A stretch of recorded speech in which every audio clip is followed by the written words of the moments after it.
tried to hold us back, to hold us, tried to hold us back. We will be here forever. This week I catch up with skateboarder, husband, father, ex-footy player. He's also a man that enjoys a well-groomed moustache.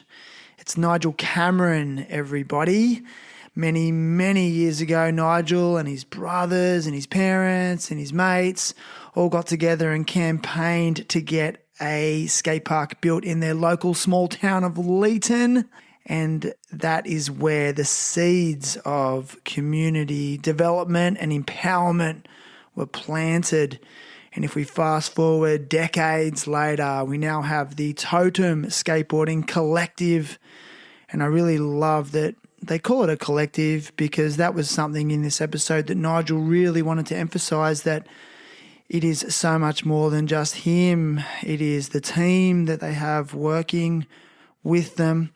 And I guess I would describe Totem as a social enterprise that has skateboarding at its core, that bring in other elements like music and art. They do hundreds of events in a year, and they work their absolute asses off, and they travel all around the country, even to the most remote areas, to connect and inspire. But they also employ young sponsored skateboarders and give them another platform to connect and inspire with communities and young people as well, and get them paid and keep them skating, which is so rad. Nigel and I have been talking about, doing an episode for a few years now, actually, and the stars finally aligned, and I was able to spend some quality time with him on his beautiful property in the Byron hinterland. And it was good to be back behind the microphone. I've had a bit of a hiatus. I've been working hard on upgrading and developing the terriblehappytalks.com website, in which you will find the whole back catalogue of 276 episodes. I've got the rolling dialogue series up there. I've also got some written articles. I've done some written interviews of late, so go and check it out. You'll find a link somewhere. Either way, it's a bunch of, content that's algorithm free. So in the meantime, sit back, relax, and get to know Nigel Cameron, everybody. Cheers. Tried to hold us back. Get what I'm saying. Tried to hold us. They tried to hold us. They tried to hold us back. What's the thing? Child of the crayon, child of the light, styles of the neon belong to a culture destined to rock for eons. Time doesn't exist. Shut those cataracts, capture the virtualist. Now let's get back to what makes things seem forever, whether it's unseen, unheard, or it's 16 again. Not a bother. Fill this old man river, kill a floor that gives all. We call them a community activation. And so we have our set process about what we might want to run the day like. So a beginner workshop for the young kids, and then to engage more families, and then a mentoring session for the older kids that can skate a bit better, and then maybe a jam at the end of the day. So I kind of design all the programs around what the council or the client want. And so that can take some time sometimes. They're trying to give us ideas about what they want to do in their community. So there's initial communication back and forth. Yeah. Which can sometimes take how long? Weeks? Weeks, yeah. Okay. So weeks, and then finally kind of come to a conclusion about who they want to engage with, how I make it like engageable for the right demographic. So if they might have some key outcomes that they want to for that community in particular, like bullying, or like, maybe some graffiti or something that we might want to work into our programs. And then after a bit of negotiation, we settle on a structure. And then the other thing is, this is just one way, that's just one event regarding the program design. When we do a program, if it's in, Burke, which is really far away from here, if we were to do one, it would be too expensive to get us out there. So, 2 days drive there, 2 days drive back, like it just blows the budget. So obviously, when we organize one job, if it's in the middle of nowhere or in the middle, I shouldn't say that, but in the middle of New South Wales, we kind of can't just do that one job. We have to kind of also invite other communities to be a part of a tour. So that's where the tours come into it. We kind of group that work together to make it more cost effective. So one job kind of can't exist in some areas without another job. So that in itself takes a lot of negotiation and a lot of like organizing. Problem solving. Problem solving, yeah, but also, so many different levels of, putting a tour together. But so after you've designed what you need to deliver, and then there's also, is it manageable to have that as a one-off job, or do we have to put work around it? And then that is also, then you're starting again with another client or another council. So then it's literally, we'll take maybe 3 to 4 months of planning of like what type of event, what date works, what time are we going to run this. We'll start to put posters and promotion together. We set up all of our back end booking stuff, and that's just for one event. And we organize our team. So we'll find who's available over that period of work, and then we'll book them in, book in accommodation, book in if there's any flights to get anyone anywhere, and get everybody started for a tour that can go for 2 weeks and work every day. So it's about 3 to 6 months of work. So every 3 months we'll do one tour, but we're also always planning for the next tour. So it's never-ending tours. Never-ending work, never-ending logistics. Like today, right now, I think we're going into our second session at Carriageworks. So in Sydney. Yeah, in Sydney. So we're just trying to, obviously, a lot of planning to make one event happen, but it also has its requirements that there might have to be other events attached to that planning. And then but in Sydney, we've got a great team. And so we can run events in Sydney without as much planning, because it doesn't have to be a part of an event and have as many logistics attached to it. So our team in Sydney today is Claudia. She's doing registrations. We got a Mon who's doing photography, and then we've got taking shots. And then we got my brother Joel, who does all the design stuff. He's doing a beat making workshop and doing some digital graphic. And then we've got Ethan Copeland he's helping out with the lessons, Angus Hart doing MC and lessons, and Claudia is also helping out with the lessons as well. Oh, and Felicity, how could I forget? Felicity Turner is also there running the female focus session this morning. So that's just one event this morning, and it takes literally months to organize. But we really enjoy it. We've got a great team of people that we work with, and in regards to who delivers the program, but also who's booking and organizing that stuff as well. So there's a few people behind the scenes and so it's like full on. It's like all work all the time. Like I was 4 a.m. this morning kind of thing. Really? Yeah. 4 a.m.? Yeah. Well, I knew we also had this on and got some other projects going on at the same time. So I'm like, what's the point of just sitting in bed thinking about it? I'll just get it done. Does it feel like work, or does it feel like an extension of passion?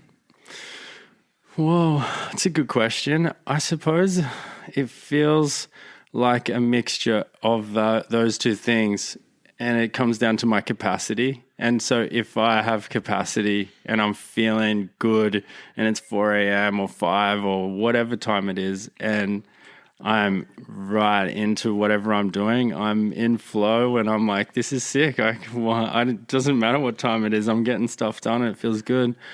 But if it's if things aren't going as smoothly, it can be a real punish. Because obviously, I'm so invested in what I do. I've been doing this for so long that it's nearly it's not like personally I take offense to stuff, but if something doesn't go right, it does get a little bit hard harder to navigate. And I don't work a 9 to 5, so if something doesn't go as what it should be planned, and that's my job, then it's kind of like, fuck, I kind of stuffed up there. Like, how did that happen? And so yeah, that's where it's nearly not work. It's nearly just more personal, or or it's my hobby, or it just bleeds into your everyday life. Like it's I don't think there's a separation. There's no separation. Yeah, which it can be challenging because we've also, me and my partner, we've got 5 girls together. Dude. One's 9 months old, one's 13. So they're beautiful. There's a lot of work there as well, but it's and then the property here as well. So it's always something to do. But definitely a bit going on, and I love it. I enjoy it, and it all bleeds into each other because I'm a passionate person and I love to get shit done. So I get it done. I don't know, pretty busy person, but. I've got a bunch of questions. I guess the first one is going back to, you said you have an established team of people that you've been working with for years now that you can sort of let go of the reins a little bit and know that they'll take control. How long did it take you to get the right people involved? Wow. I think it's just a process that it's an ongoing process. So it's not like, they've been doing that for 3 months, like they're ready to go. It's literally, it's a really long process. It's like hundreds of people have tried to do it, and there's literally a handful of people that have kind of managed to continue through that process. So I feel like it's like we've got such a solid team, and I'm so grateful for everybody that's had a huge part or even a little part of what we've done here, and it's great. Kaza, we moved him up from Melbourne. Ben Curry? Yeah, Curry, yeah. My mind went to Andrew Curry, just because I'm older. Ben Curry. Yeah. Ben Curry.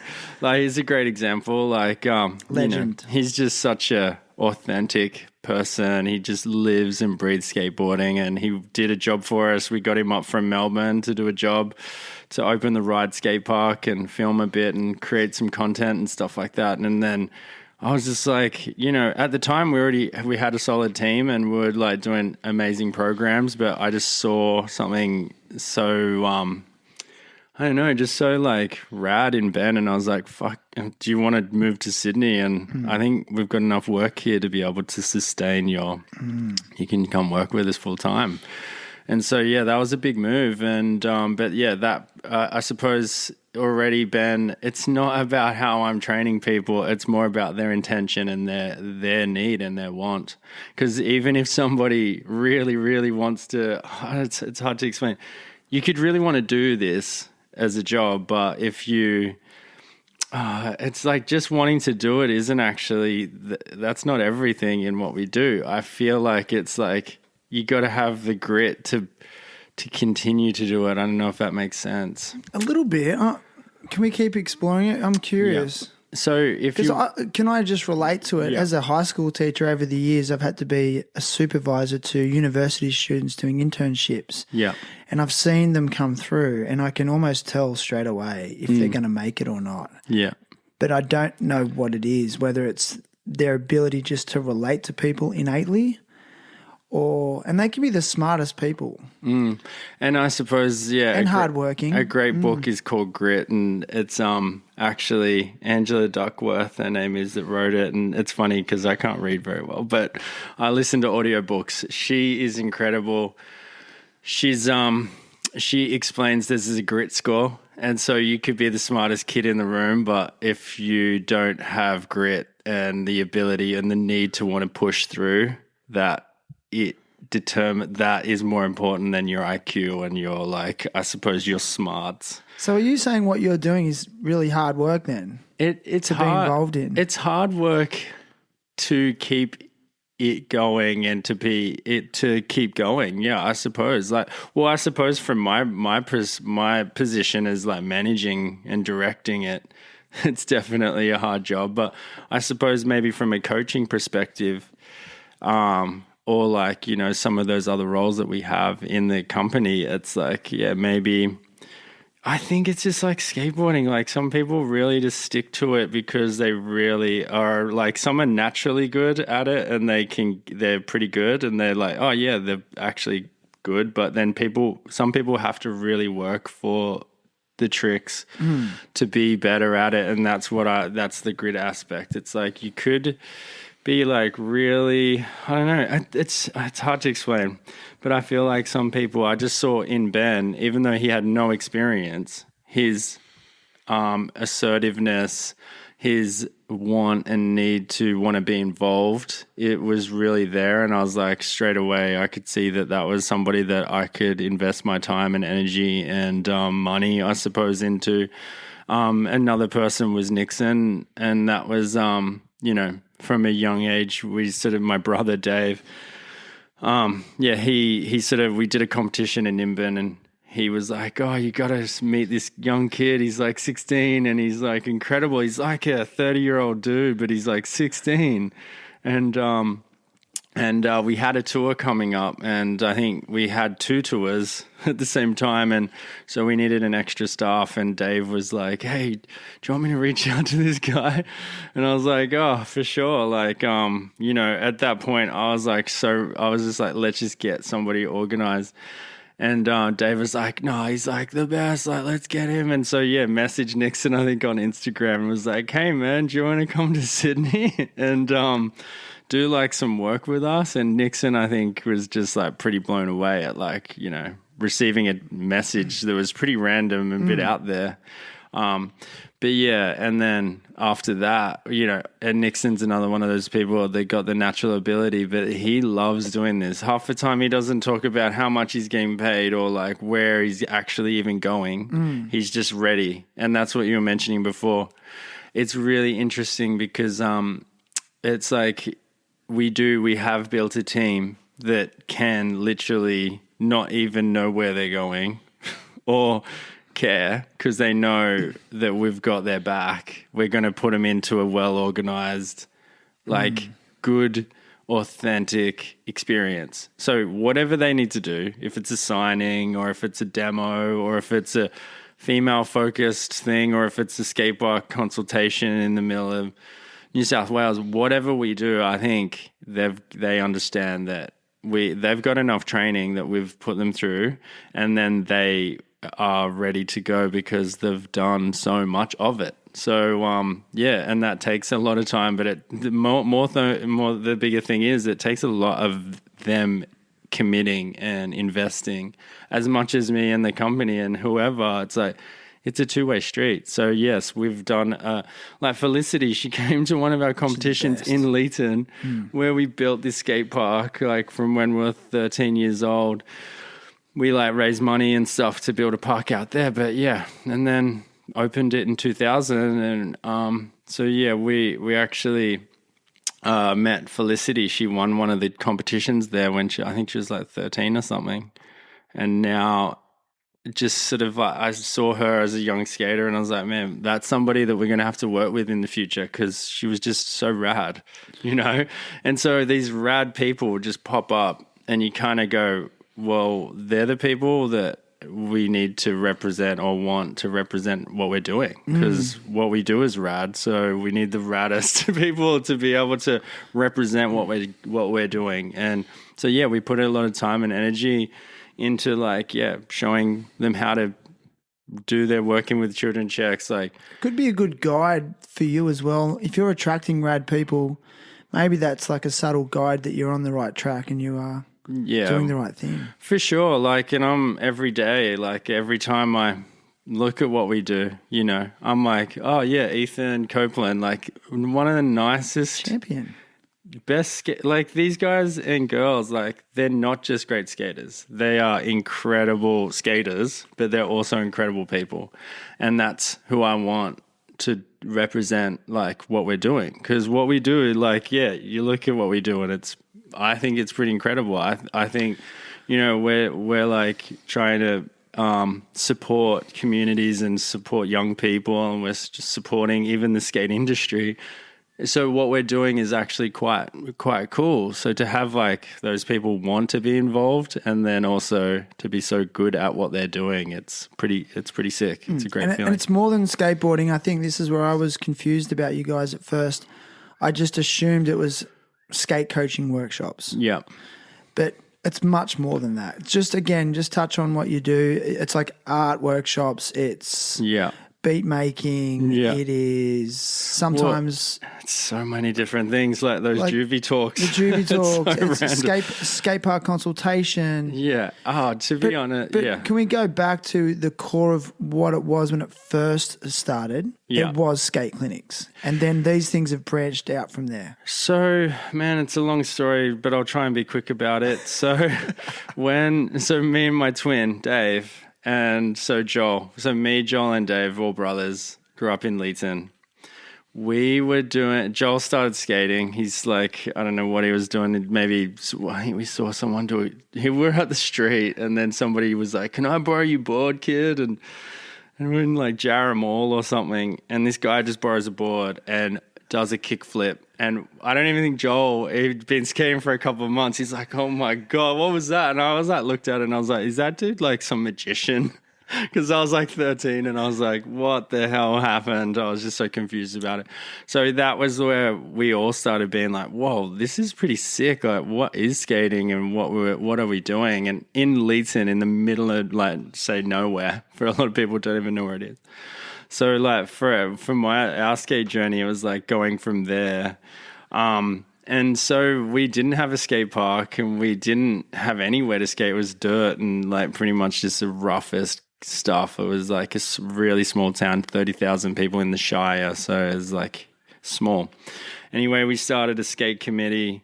My mum was like pretty involved with, I don't know, just like community service aspect at the time. And then, she was like, I think there was a youth committee already. And we were like, let's start a skate committee. We'll start like not protesting. We'd start like advocating. Petitioning for, we started petitioning for a skate park in Leeton. We started a skate committee. We worked with the youth committee to put on band nights and like we sold raffle tickets at Woolies, 13, 14. It took us 5 years of like doing all these things like community-based stuff. To raise $30,000 and then the council matched it. And we'd actually got Luxford to come and design it, the bowl. And Adam Luxford. So give us an era, like what years? The park was finished in 2000. We opened it in 2000. Yeah. So for 5 years before that, we got Adam to help design it. I think he came through on a controlled tour to Griffith and we were just like, I remember, I think I was blading at the time. I might have been 12 or something. Yeah, I was like, Josh, excuse me. He just covers his mouth. Shh, don't tell anyone. Oh, come on. We're all kids once. But yeah, so yeah, Luxford and his team came through Griffith and we're like, whoa, this is crazy. So insane. Like, what are these guys up to? Adam was just incredible. Such a nice guy. And we were just like, hey, why don't you do skateboarding? Can you help us design a skate park? We didn't know where to go or who to talk to. So we would just like talk to the guy that was at the demo and that was Adam Luxford. And so then Adam actually helped design the park, which is a real cool flowy bowl. It's like a figure eight. And I think he designed it to be like 3 times bigger, but we didn't have budget for that. So we shrunk everything down, which I think's sick. Like I loved Leeton Park. But yeah, so after that, we obviously... Bigger as in spatially or bigger as in the transitions? Everything. And bigger? It's like, Zoolander, we wanted at least 3 times or 10 times bigger than that. Those skate park designs in the 90s and the early 2000s, I really feel like they were still getting dimensions, right? Like what was working spatially. Yeah, they're trying to, yeah. And things were bigger. Yeah. Ledges were higher. Everything, put as much stuff Quarter as you can in there. Like at least 6 foot. Yeah.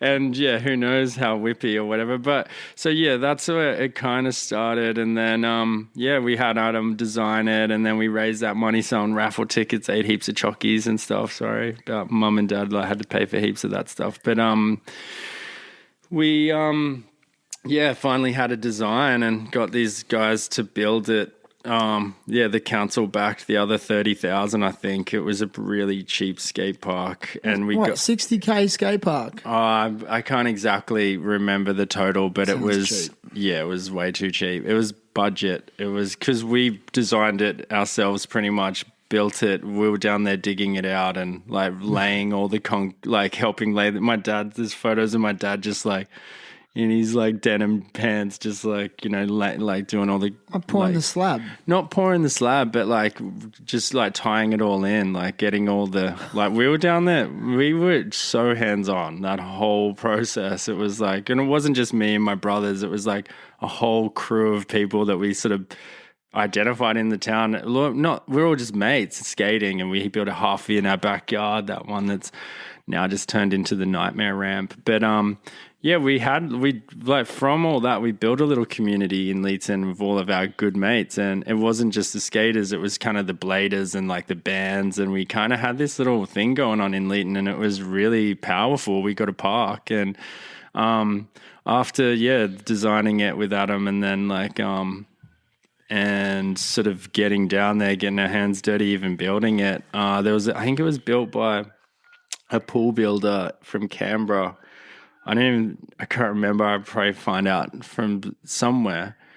But so then we finally opened it. We actually, when they were pouring the slabs, me and Dave and a few people went and camped down there because there was a bit of a rift between the jocks and the skaters at the time, and so we actually, even though I was playing football as well, but rugby league. Rugby league, yeah. It was like my dad was a big footy player, so I think he was a bit cut that we chose skateboarding because me and my bro were playing a lot of footy when we were younger. To what age? I kept playing until I was 18. So I was playing first grade. Yeah, so I was front rower. You were front rower. I know. It's hard to believe. I was a bit bigger. I think I've beefier. A bit beefier. No way. Yeah. So I was on the wing. I was like, love the wing because I didn't have to run into anybody.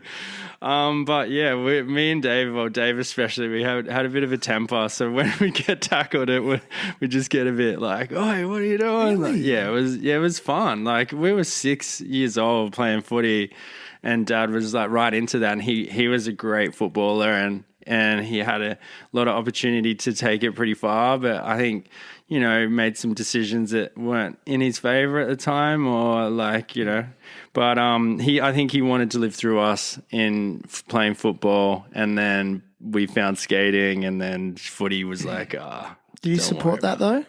What, the footy? Skateboarding. He supported it though. It took him until I started Totem. Like he was off it. He was like supportive in the sense of he'd go down and help tie in the mesh and down the, like he would help. But I think he was always like, what are they doing? I had the same situation with my dad with soccer though. Yeah, okay. Because like once skateboarding came in, I'm like, soccer's done. Yeah. And I played rep soccer. Yeah. I was like, why? Yeah. See, he was like, for him, he put a lot of time into us, and like putting all that, like, you know, all that time driving us everywhere, like so much goes into like team sport. He had some high expectations on us. And then, skateboarding was like a really fun thing that we didn't need to be driven around as much, or like we had, like, you know, we kind of just did our own thing, and we were just right into skating. So yeah, for Dad, it took him a few years to come around and really be supportive, even though like, the story continues, but like, we opened it, and then we were like, we need to get more at Luxford, and we'll get the guys back to open it. Sick. So we had a big skate comp in 2000, and it was like hundreds of people, bands on trucks, and we just like, it was sick. Like we built this whole like community around the skate park that wasn't even there. We like built the idea of the whole concept of it, you know, and when I say we, it was like a handful of people. It was like such a core crew. But you weren't thinking that when you were building the skate park. You were just like, we want somewhere to skate. You weren't actually imagining. It was it was a byproduct. All the community stuff was a byproduct. It was like, as a kid, you don't care about if there's going to be like community coming together and holding hands and supporting each other. You just give us a skate park. Like, I just want to skate. Like, give me some smooth transition, like, and some 5-0s, like, far out. You don't. So it's a byproduct.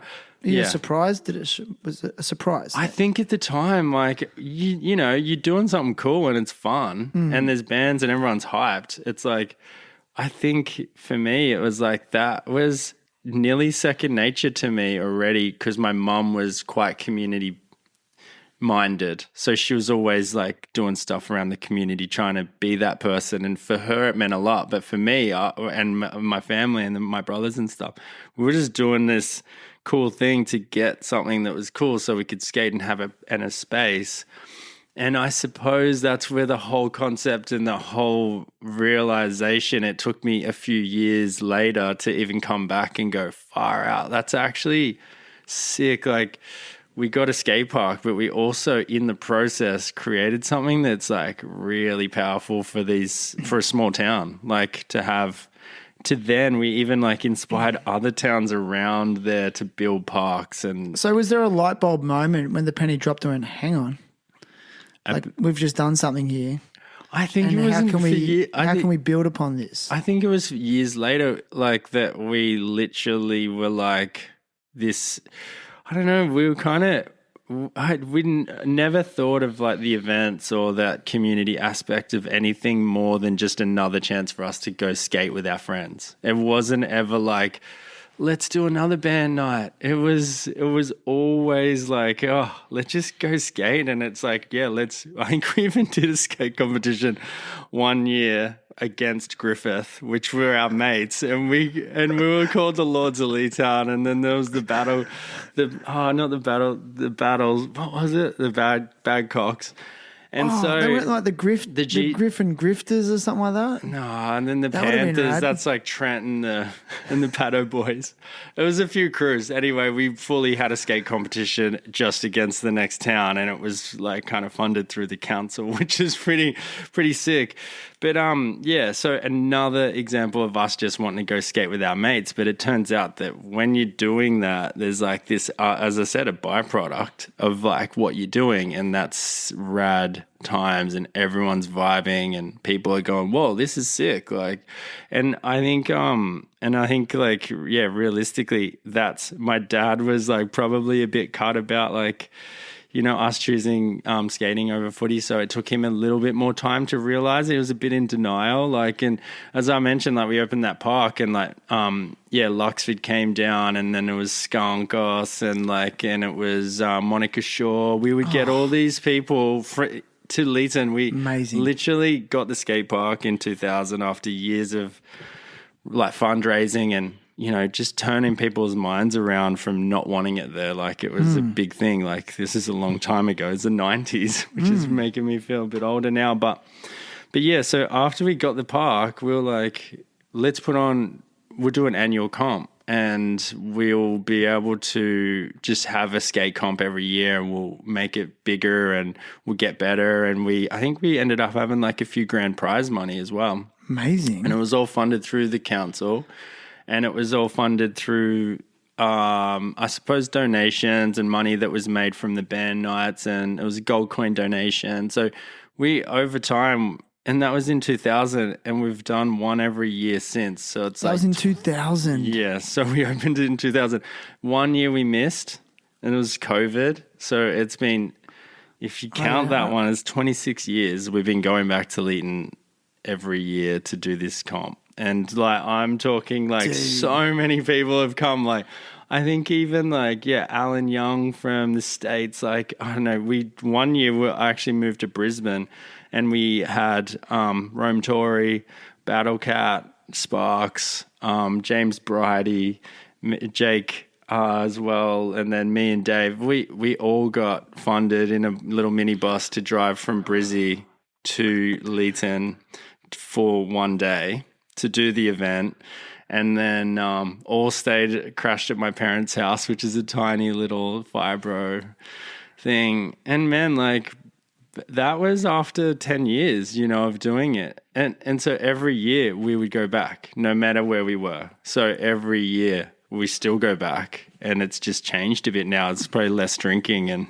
partying, but definitely pretty crazy. Again, we worked on getting this location. The location was to skate, and we did that. But then, yeah, as I said, like this thing that was generating around this asset that we'd kind of created was the community aspect. And obviously, you get out, you pull your head out of the clouds a little bit as a skateboarder and go, I want to be a pro skateboarder. I want to do this. I want to be, I want that lifestyle. I realized that, that wasn't going to be me. And so I was like, how do I stay within the industry and keep, skating with these incredible, like top of Australian skateboarding, female and male? How do we keep doing that? We've already been doing it for the last 10 years. So it's an interesting question. Probably took me a little bit of time to answer how it started. And it's because I started Totem in 2000. And it was a skate coaching company, but we were always going back. So, 2010. So for 10 years, we were already... 2010, Totem the started. Name was officially started. Yeah. But the 10 years prior to that... We were always going back every year to Leeton. So the community growth aspect was already... there fully happening, for but 10 you years. didn't realize. Yeah. You were just skating. yeah. Is that we did realize, but we didn't. It was happening, and we were like, yeah, that's cool as well. It was fun. And you were getting and you said you got a real buy-in from your dad when Totem was actually created and it was more official. It was because the thing is, my dad was, man, God bless him. It's his anniversary this weekend, and he's here with us. But he went from not liking it to being our biggest supporter. Amazing. Because of the people, not because of the skateboarding. It was like he had to fully understand that the people that we were bringing for years, like they became his good friends. Like, Morgan Campbell and my dad were buddies. Like, it's like, I don't know, like Nixon and my dad were just so tight. Like my dad grew really strong friendships from all these incredible skaters. And he's just like, I don't know, it's just so crazy. I think... So he had to go on a personal journey of change as well. He did. He needed to go on a personal journey through of his wants, of us being something that he wanted us to be football players.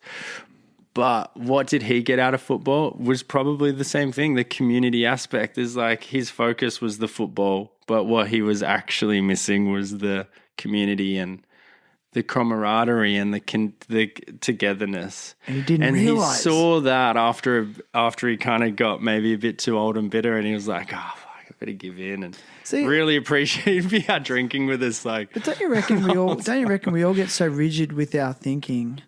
And sometimes we don't even know what's right for us. Because 100%. we have these ideas that we think are right, but we just don't want to accept that we might be wrong as well. For sure. I think it's like, it's a habit. I feel like your thinking is a habit. If you want to think that things need to be a certain way for you to be happy, then you've already confined yourself. Like, how do you the only way you can really do that is try and break your habit, which is like break the way you're thinking. So I feel like that's what happened. He kind of like, maybe it just gets too exhausting. And Dad was like, hang on a second.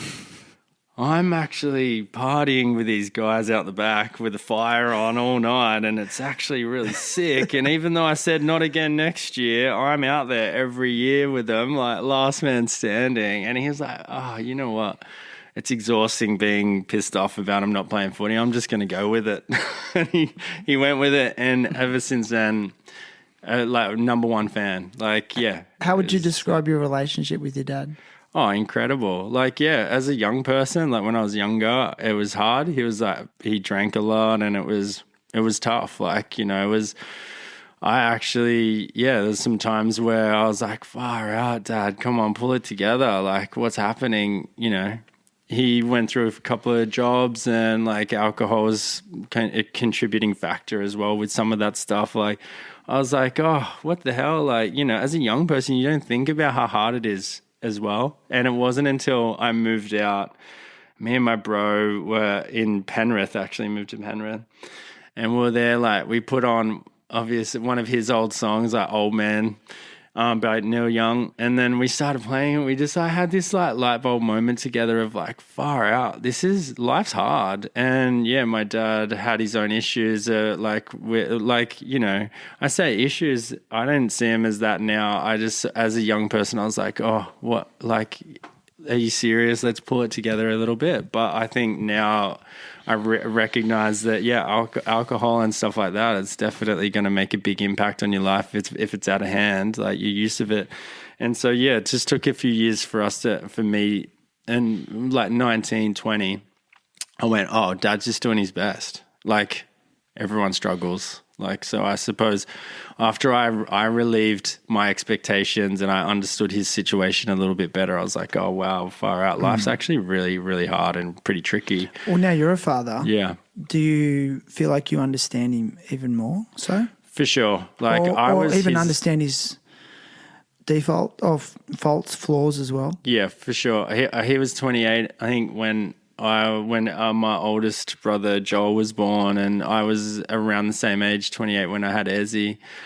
She's 13 now. So, man, like, yeah, I think becoming a parent, everything changes. Like, everything is a little bit more responsibility based, and yeah, life is, without having a child, it's actually quite hard to navigate. And I think people maybe pretend that it's actually quite easy, and like, you know, social media and stuff, it's like, hey, check this out, I'm looking so good or whatever. It's just like, whoa, like, you know, I think that, yeah, there's some layers, but definitely, you know, I don't know. I think about my dad all the time, and when I am sort of struggling with some work stuff in regards to like planning or like, you know, heaps of hours or like doing whatever, I just think like he was such a hard worker. He was just like, when he did work, he was like such a hard worker. I was like, he inspires me. So I just think of him when I need to get that little bit of extra gusto to get through like stuff that's a bit, yeah, tricky for me to get through. Just a small correction. Maybe you mixed your words up a bit. But you said he's with us, but I think you meant to say he's not with us anymore. Correct? Yeah, it's his 1 year anniversary of his passing. Just to make that a bit more clear. Yeah. I mean, do you mind if we don't have to talk too much about it, but I lost my father in 2021. I mean, what's the grieving process like for you so far? It's like, year anniversary yesterday, the day before actually. And it's hard. Like, I suppose it's like I think thinking about somebody is really powerful. And again, it comes down to your capacity. Like, I could probably break down into tears in a moment. Like, if I'm having a bit of a hard day, and even if I think about him in a positive way, I might, get a bit upset, but I feel like it's your capacity, and I think it shows you a lot of where you're at. Like, if you can sort of, how are you going to hold that feeling? Because if I think about Dad and I've had a hard day, I'm going to feel pretty emotionally and maybe feel a bit sad. But if I'm having a good day and I think of him, I'm still going to feel emotional and maybe get a bit upset, but it's going to have that positive twist to it. So it's like, it maybe reflects a bit more on like where I'm at as a person, how I'm thinking about him. So, but at the end of the day, like, as I mentioned, like with even, I'll keep saying it with work stuff, it's so busy to organize all this stuff, and like with my life, with the kids and the property that we have here, it's like, that's a lot of work. So I actually feel like it's a bit of a distraction for me, and I do work really hard. So I kind of, maybe it's like a bit of a curse. Like, I do push a bit of that stuff back. Like, some days I'll probably maybe work a bit harder or whatever, just to maybe not think about it. But I'm still in it. It's only early. Like, I feel like, with Dad, it's definitely a big loss. Like, I think it was all those, you probably relate, and maybe people that have lost somebody, It's like all the small things. I used to call my dad when I had a minute. I'd be driving into town and I'd be like, yo, Dad, what's up? And like, this is happening. Or, oh, you'd be hyped. Like this, oh, I did this the other day. Or like, what have you been up to? Like those little chats, even if they're 15 minutes or whatever. It's just like those little things are they're the hardest things like to sort of process. And when you find yourself in the car and you got that 15 minutes for the first, maybe couple of years, you're going to be like, oh shit, this is when I would call Dad, and then you go, fuck, I miss him, and then that sucked, or like, So yeah, like I suppose it's a grief is a process as well, and I just try and be as positive as I can about everything. So if I can see all those positives, like I had a great relationship with him and worked really hard on that. So yeah. Thanks for sharing, dude. That's okay. Yeah. Hopefully, man, I love sharing because I process a lot of stuff. And so if I can in some way help another person think about something even in a remotely different way, even if it's a fraction of a different perspective that could start to shift or... I've actually got this, that's not a theory, but I do personally believe that we need to talk about death more. Like just like we talk about birth and we celebrate birth. I think we need to celebrate death more. It's just a part of our life, but it's kind of becomes a little bit like taboo, or let's not talk about that. It's too negative, but I don't think it needs to be a negative thing. I mean, it's just a reality of the experience that we're having. Yeah. Why not talk about it more? I feel like, if you do start to, if people did maybe talk about it more, it's kind of like, what's that movie? Voldemort, like in Harry Potter, you don't talk about him, so he's like real powerful. Yeah. And I'm like, well, maybe if you talk about him or him, if you talk about death a little bit more openly, it's going to lose some of that like intenseness because it's a bit more less, it's losing its negative power in a way by talking about it more often. You're processing it. Yeah, and I also think that it will change, possibly dictate the way you're living currently as well. When you do consider that there is an end to this. Yeah. I think a lot of people are living like they're not really even considering it. They think they're going to live forever. For sure. I don't know, Yeah, I kind of feel like that. Again, being busy, it's like you kind of get so busy. It's like, I forget to eat sometimes. I'll be like, whoa, what time is it? So, I do understand that. And I feel like, maybe some more awareness around that could be real positive for people's current, like, talking about the future could change like the current situation. Like, would you live with more purpose? Would you be, loving your loved ones even more and be conscious of how special they are and treating them differently? I'm looking at my mother at the moment who's elderly and having some health issues. And I know for me personally, like, if she passes while I'm still alive, it's going to be a really interesting day for me. But I must admit, like, it's taken me a long time. Every single time I'm with her now or speak to her, I'm cherishing every moment with her. But I sometimes think, like, why did I have to? Yeah, why didn't I do that before? Oh, man, I feel that because, like, even, like, it's all those, like, little things where maybe you won't go for a drive to visit them if you're around the corner. Or, like, my family lives so far away, but that wouldn't happen. I mean, as an example, like, people talk about, like, these opportunities they did have. Oh, I should have called him, or I should have texted, or I should have popped in. But it's like, you didn't, and I'm not going to try and make you feel bad for that.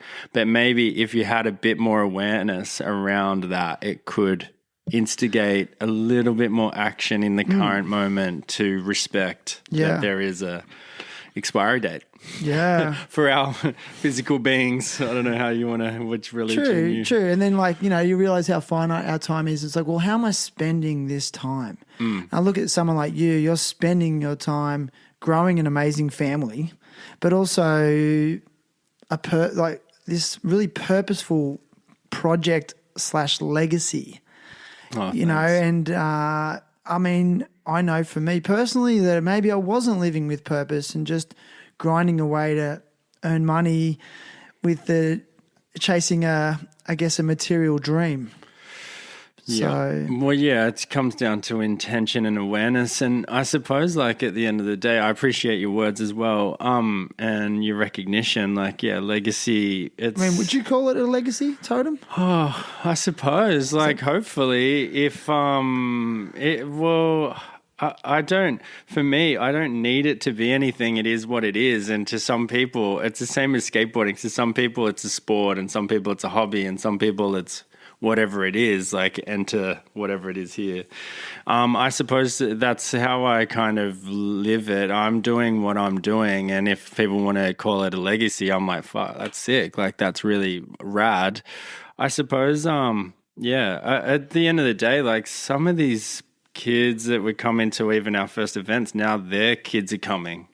So to our events. Yeah, and like even Amon, like the photographer today, I met him when he was 12 at my office in Chippendale, and he was just the littlest, raddest kid. And he is now one of the smartest people in the room, like skates really good, so genuine and so thoughtful in how he speaks to you. And he hit me up with his resume the other day, and I was like, yeah, come and take photos, like come and get involved at Carriage Works. Like, and yeah, and maybe that does mean it's a legacy. I don't know. Like, I just want to impact things positively. And Well, I guess when I think of legacy, and again, going back to death, and as you get older, you seem to you go to more funerals. yeah, And I've, really started listening to eulogies more. And I don't think I've ever heard a eulogy where they've said, so-and-so built up this amazing share portfolio and owned this many properties and drove this car, unless they were a car enthusiast, for example. Yeah. It was always like, this person loved to play golf and be with his mates and help others, and was always very giving. Like, it always comes down to that. So I often think, like, how do you want to be remembered? How do I want to be Well, remembered? I mean, I ask myself, I'm asking, it's a rhetorical Maybe question. write your own eulogy and see. But I mean, again, it's like, if I put that question on you, how do you want to be remembered? I mean, is this something that you would like to be remembered for? Yeah, of course. I feel like, I don't know, it's like such a, and it is. And I'm really proud of it.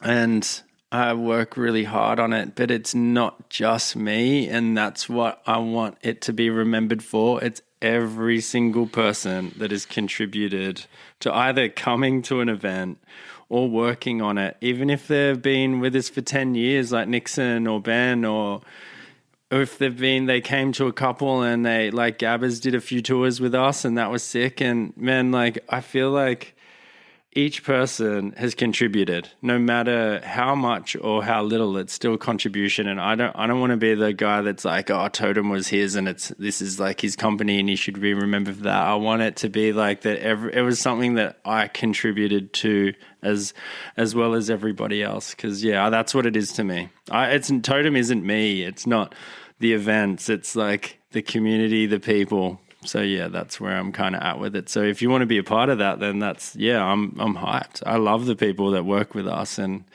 the people that come to our events. They're incredible. Like, hearing stories, it's like, it's great. So Boom. Legacy. Boom. Boom. I love that you said all that, dude. Yeah. Cheers. It's not about you. Yeah. I mean, I wonder how many lives you've changed. Really? I don't know. Hopefully. I don't know. But then you say hopefully. Well, then you say hopefully. But then I'm like, but me, hopefully, I suppose like maybe I do have to be a bit more realistic and be a bit more mindful about what I do, because like kids come to the events and like families, and like an example would be that this one of these kids that I'm just seeing so much more anxiety within kids in communities, and it's huge since COVID. It's like I had a meeting with the UN representative, the youth UN representative of Australia the other day. I do quite a random lot of stuff. I've noticed.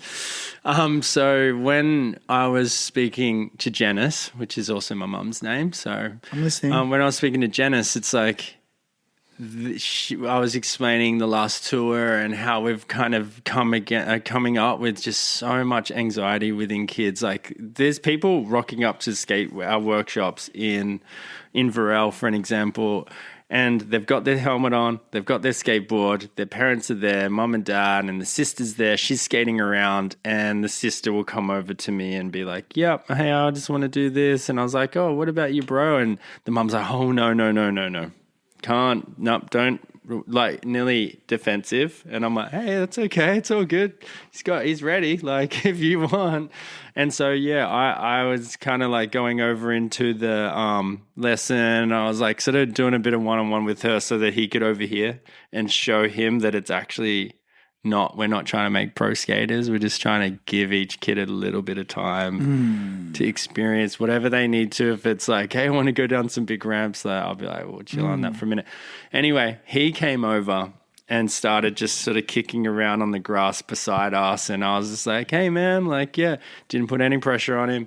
He came over a bit closer and then he started kind of skating with us. And I was like, "Oh, this is cool." Like, I could tell something was up with obviously the way the mom had reacted. And I was just slowly trying to relieve him of any anxiety or stress just by not really acknowledging he was there, but not really putting any pressure on him. And I kind of let him do what he needed to. And then he started asking me a couple of questions. And I was like, "Man, that is sick." We've made him feel comfortable enough to come over and engage and to do something that he's obviously passionate about, but he just is struggling with the anxiety and the stress of getting the transition into what we're doing. And I was like, "Well, that's pretty sick." And then he started skating with us, and I just looked over and the mom and the dad are just like blown away. Like they're just like the look on their face. And I was just like, "Whoa, that is so sick." I want to look at it. I want to analyze it a bit. Like, go for it. Because I work with young people. I know exactly what you're talking about. Is it like what's the core of this anxiety? Like, where's it stemming from? Is it stemming from overprotective parents? Like, we can always blame screens and the modern world and technology on anxiety. We know that's there, but is it because we're not maybe pushing a little bit of resilience on them? Interesting. What's your theory on it? Well, just from helicopter parenting, like, I don't know, man. Oh, there's so much more. It's interesting, isn't it? Like, even just awareness and stress, and even as parents, like we don't really get downtime. I feel like every minute is taken up with a screen, or I feel like it's definitely been, from my perspective, from COVID, there has been a shift of more anxious kids in regional New South Wales. But it could also be that social media around that time was also, it's for the youth, like those kids would have been a lot younger at that time. So they've kind of come through something that was potentially a bit traumatic for them, could have been traumatic for them, into a teen age group where screens and stuff are a bit more available. And it's kind of just, maybe created, well, even for parents, like, it's easy to put a kid in front of a screen as well. And like, what are you doing when you're watching a screen? You're not even really there. You're kind of like in this like zone, like even with the kids here, like if with our girls and stuff, like if they're all stressed out, we don't put them in front of a movie because they'll watch the movie, they'll sit there like this. What, numb out? And then after the movie finishes, they're just like back to like stressing. And we're just like, the movie doesn't do anything except for just prolong your stress to then come out again later. So maybe it's a build-up of stress. They got to sit in the discomfort more. Maybe, yeah, or learn how to process it. That could be a big part of it, because when I talk to my daughter especially, I'm like, hey, like I might say something that could upset you by saying, hey, you might need to work on this or this. Don't take offense to it. Like, look at the lesson in it, because if I don't tell you something, even if it's going to upset you, I'm not doing my job as a parent properly. And are you going to let me not be a parent? Because I got some I got some good parenting skills to give to you, but if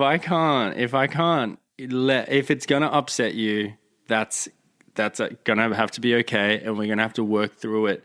And I feel like maybe there's a lack of let's work through it. Let's not upset them. Let's not have to work through it, because the working through it is the learning. 100%. And so But they like you said it right. I agree. Like they're avoiding the discomfort by numbing out on a movie or on an iPad or on a screen, and I'm doing it as well. And it does give me anxiety, so I can't imagine what it would do to a small younger human. brain. Yeah.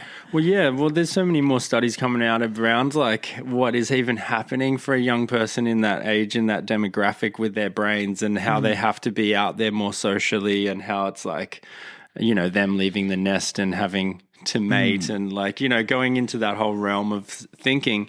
So there's like, I suppose like we're only learning a lot more about the brain now, and how is, I just see it in myself. I'm like, I used to sit down and have a cup of tea with my mum, and I'd be like, we would sit down and go, wow, that was a bit of a stressful morning, or can't believe the dog ran away. And Like you had to talk about it. Yeah, and like, you kind of had to have a minute. And I just feel like now every spare minute anyone's ever got is like, I better check Insta. Yep. I better check Facebook. How about me running the business and stuff? I'm like, I got to check my emails. I got to check like. You can justify it. Yeah. Oh, for sure. Yeah. You can even justify like Insta because that's, you know, you're promoting your brand, or you know, that's part of that for sure the business. But again, just going back to the parenting thing, I think also with the convenience of technology, like parents can monitor, they can give their kid a phone and then actually monitor their geolocation. Yeah. So, you know, whereas helicopter parenting. Well, yeah, and because they can, whereas our parents couldn't, and it was that whole make sure you come home before the streetlights are on, and like my parents had no idea, what we were doing, you know, where you were, what you were up to, and now I'm a parent. It's like they would have just had to have faith in I'm okay, and like, you know, my mum would give me the talk like, don't talk to strangers and be careful, but they were taking a leap of parenting faith. Well, maybe because they felt more comfortable in the skills that they built in you. Because I don't think they would let you out the door if they didn't trust that you would have given you enough tools to actually make it through to come home, or to hopefully. I feel like maybe, I don't know. I feel like, definitely with social media and stuff, it's hard, like, and the impact of like COVID and stuff, like on these families and I think stuff. that was it. We know, blame like we blame a lot on COVID. I know, but I feel like with regional New South Wales, I don't even know how. It's just maybe there's access. No, I did see after COVID, we were doing more tours out regionally. There was a bit more funding for us to be able to do more regional tours. And I did notice that stress, and like we were getting emails from when people were booking, hey, my child is suffering from anxiety. Can you make sure that, you know, you're aware of that? And I'm just like, okay, cool. Well, I've never received an email like that before, but, you know, interesting. And so, I think the other aspect is like socially, kids are becoming have to be held more like seen on a social level with all their friends and stuff. So people are so worried about stuffing up in front of their friends because that's already natural for us to do as humans. Like take away the phone situation, but if socially as a young person you might like stuff up and I don't know, do something weird at school. But it's kind of like back in the day, it'd be like, kind of forget about it over a month or so. But I feel like now, like it's photos, videos, and people are just like kids. I feel like they're just it's likely. Can't even do anything anymore. They don't want to go. Even some like might not want to go to the skate thing because they don't want to be seen doing something that's a bit different. And so that I'm noticing as well is like the youth councils. So we work with the councils, the community development officer, and their job is to set up youth councils so that the council and the community that we're working within has some representatives of youth in the area. So they might have, it's kind of like when you're at school and they've got like a youth counselor or like a youth group. So it's like the council need to have these representatives from like 13, 14, 15, 16. But the councils are finding it really hard to find representatives in that age group because of like people are just not wanting to put themselves out there and be those role models and represent their because it's not cohort. cool. It's not cool. Yeah, I don't know. I'm trying to figure it out. I think there's nearly maybe too much pressure on the accountability that they'll receive. I feel like they're kind of like, what? I don't want to be. It can be detrimental socially. Yeah. And there's also, I think there's a lot of fear from young people of being cancelled by, their peers or more so. And there's the fear of being filmed without them knowing. For sure. Like whether it's like, let's at a base level, like falling off a trick on a skateboard and then that gets filmed. Or they might, like there's a new thing like rage quitting. So let's say you're learning a trick. You know what rage quitting is? No. It's like Live in the hills. Well, no, it's like it's a term used for, say, like if I relate it to skating, like you're trying to load a trick and then you throw your board because you're getting frustrated. And let's say if someone films that and then they edit it to you just throwing your skateboard and like screaming, which we've all done it. Yeah. And then that gets shared. Like, look at Shan, he was rage quitting, and then it's this funny thing, and you're a meme. Yeah. And you're just like, How did we get here? You're a meme all of a sudden. Oh, for sure. And this is what I think young people are up against, which I really want to understand better. Yeah. Because I'm affected by it, but not like them. Yeah, I suppose like if I actually, in a couple of meetings while I was on the last tour, it's a great opportunity for me to talk to all those youth development officers that we're planning all this stuff with. And I just feel like it needs to be, it's like, that's how I got here in this job, even though I didn't know it. I was 13, 14, 15, but I had my bros and my good friends and we started a skate committee and we did all this stuff and we built a skate park and now I do it for a full-time job and just do this, and that's sick. And I was like, maybe we just get like these kids in regional towns to buddy up and just do it with their friends, because I feel like it's nearly hard for someone to put themselves out there in a sense of by themselves. Like if somebody wanted to join a youth committee, it's like I feel like there needs to be some I don't know, like they buddy up so that they have some kind of level of like companionship through the process. Because me and my bros, we were like all hanging out and all our friends, like the rest of the skate committee and stuff, and it was fun and we made it fun, but it was without social media stuff, so it was a different time. But I'm just trying to, anyway, there's probably like a lot more in it. But I'm just saying, like, that's how I started doing this. I got so much experience, even though at the time I didn't even realize it was experience, me working with council and like us working with council, I should say. It's gotten to me to a point where I can start a company and do all this kind of stuff. But without a lot of trial and error. But hopefully we can start to build like those youth representatives. And like I noticed that a lot of the people that are representing those youth, like those people, there's nearly like a second they want to go into politics, or they want to go into some level of using, there may be people that are a bit more, have a future goal in organizing or being active in this realm. I don't know. They're kind of using it. Well, it's like an extracurricular activity. If you think about it, being involved with youth, planning stuff, being that person that is advocating for those people in that age group for your area. It's like, it's a young politician kind of thing. They're trying to be the person that is, what do we want to do this school holidays? Are we going to do like skateboarding, or there's skills in that for future,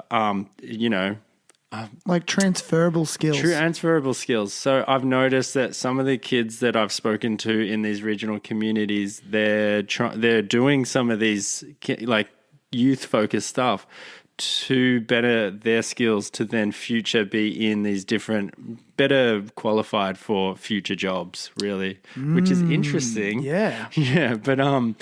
But yeah, we didn't do it for us in that way. We just did it because we wanted to skate. But I think, for kids these days, I'm just noticing it is like a transferable skill. And maybe if people saw it a bit more of like, hey, we get to put on events, learn of events, like it could be turned into music industry like later down the track. It could be, doing what I do or what we do.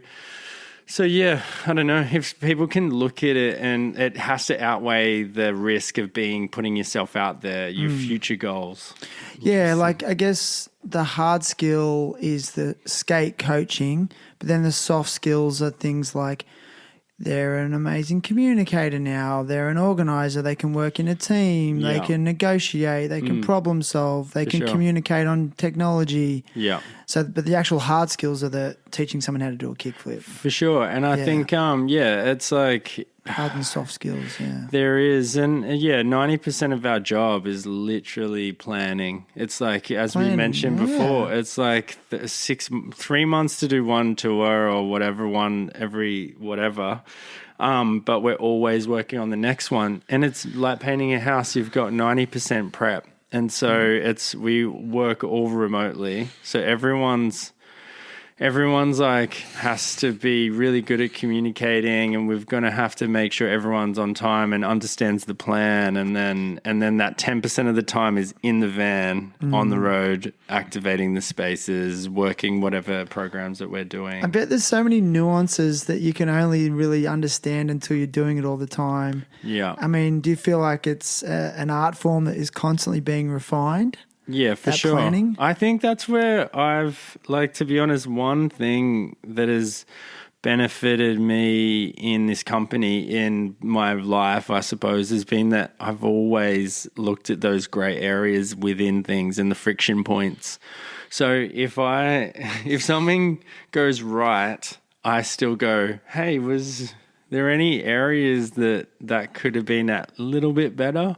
Or if it went really wrong, I'm like, well, let's break it down. How did it go wrong? And if you do that for 16 years, you're going to hopefully have a pretty good understanding of what you're doing, but it's always forever changing, even with like softwares and like different things available. So like, I'm always looking at, more so trying to look at where we can better. Not like, and obviously look at what we're doing really well. And as I said, our team's probably halfway through the second session, but encourage works. So you're thinking of that right now. Yeah, because I'm just like, I suppose it's Are like, you stressing? am I stressed? No, because I know the team's. You're not stressed about it. The team is so good. But you'll get a breakdown of the day, though. Yeah, for sure. Someone will give you a recap. We've got our like communication points that we'll have everyone sort of go, what's your feedback for the day? And we've got spreadsheets galore of like, we have to also report on all of the findings of all the, I don't know, age groups and postcodes. And can you give us an insight into what you've learnt working in rural and remote areas? You know, a lot of people who live in cities and the coastlines don't really travel inland very often in Australia, and I don't think really understand how isolated those communities are. Like, what have you learned over the years? Give us help us understand those communities a bit better. For sure. Well, I suppose because I'm out there so often, it's like I feel quite connected to those areas. And but seeing even Liv, we flew her and Ethan out to do an event. Liv Lovelace and Ethan Copeland. Yeah, out to an event in Griffith, and they were just like, "Whoa, I've never been out this far before." Like, it's like, and that's, to me, Griffith is like a bit of a city. I was like, this is pretty fancy, like, you know. And it's like half an hour, 45 minutes away from Leeton, and Leeton's tiny as well. So I feel like we do. I think that's what a lot of the people love, like the people, like the staff and, you know, our workers and the people that we engage, all the skaters and they love going out, like doing these tours because it is vastly different. Like the scenery, it's like we're right on the East Coast. We've got the surf, and then you drive across these beautiful ranges, and then you're in mountains, and then you're on the flats, and then it just gets flatter and flatter and more red. So it's beautiful. Within an hour driving west, the landscape changes, and then another half an hour or an hour, it's like rolling hills, and then you've got beautiful. It's incredible how much it changes. I think it's like physically. There's also a drought in Varel we spoke about that. They're going through lots of different things that people in like cities wouldn't even hear about. That they are running out of water in Inverell, and they've run out of water before. Last year, I think they had a drought and they ran out of water, and there was semi-trailer loads of hay being sent from all around New South Wales to feed all their animals and all their livestock. It's incredible. They're just like, nobody knows about this until it's like critical. It's like beyond like, it's tricky. There's a bit of a lack of communication there. But I think in regards to, with the biggest difference, I suppose, is that what we do is we do like these, we're doing our metro sort of city skateboarding workshops, and we're trying to create in community, but the same goes out west. Like, just because you're in the middle of the city doesn't mean that it's connected in a community way. So in a way of like, just say you're in Glebe, even though there's a bunch of skaters around and there's like, you know, people doing this, people doing that, it doesn't mean, like, if the skate shops are like the community, but now they're all kind of diminishing, like from a physical sense of like being out in the real world. But I feel like that in itself is like, that's core community for skating. And then it kind of just, if that's not there, it's nearly the same as us doing a workshop out in Gilgandra. It's like we're building the community around the skate park, and it's the same as if we're doing it at Carriage Works. That's what our job is. We're trying to build the skate community and like make people feel welcome in Carriage Works as well. So that is similar in regards, they both need something. The community needs a little bit of support. So you can still be disconnected and isolated even if you live in a city. Regards, not disconnected and isolated in the same way. It's like socially. In this way, with where like engaging with families and like good skaters and stuff. Like, I feel like there is, that's kind of what I'm saying. Just because you're down skating at Glebe, it doesn't mean that you've got like a community vibe of the park. And so I suppose that's what our job is. We kind of like help councils, because a council is ideally a business, which is interesting to think about. But a council's like got its job of it being, it's got to look after its community and make sure that it's functioning in a good way. And youth and community and early intervention is all little parts of that make that ecosystem work. So for us, we're nurturing these little bits of those ecosystems to create a more well-rounded community, and skateboarding is just how we manage to do it and engage. So, but what I'm saying is, in Glebe, it might not. I don't know why I keep saying Glebe. But I love that skate. It's my favourite Sydney skate park. Yeah. Anyway. Yeah, for sure. So the other things, like from I suppose, like just getting back to the question, was that I don't know. I've kind of lost that. Well, no, you've answered it. I mean, I guess to give an understanding, I mean, I think a lot of people don't understand maybe the social issues.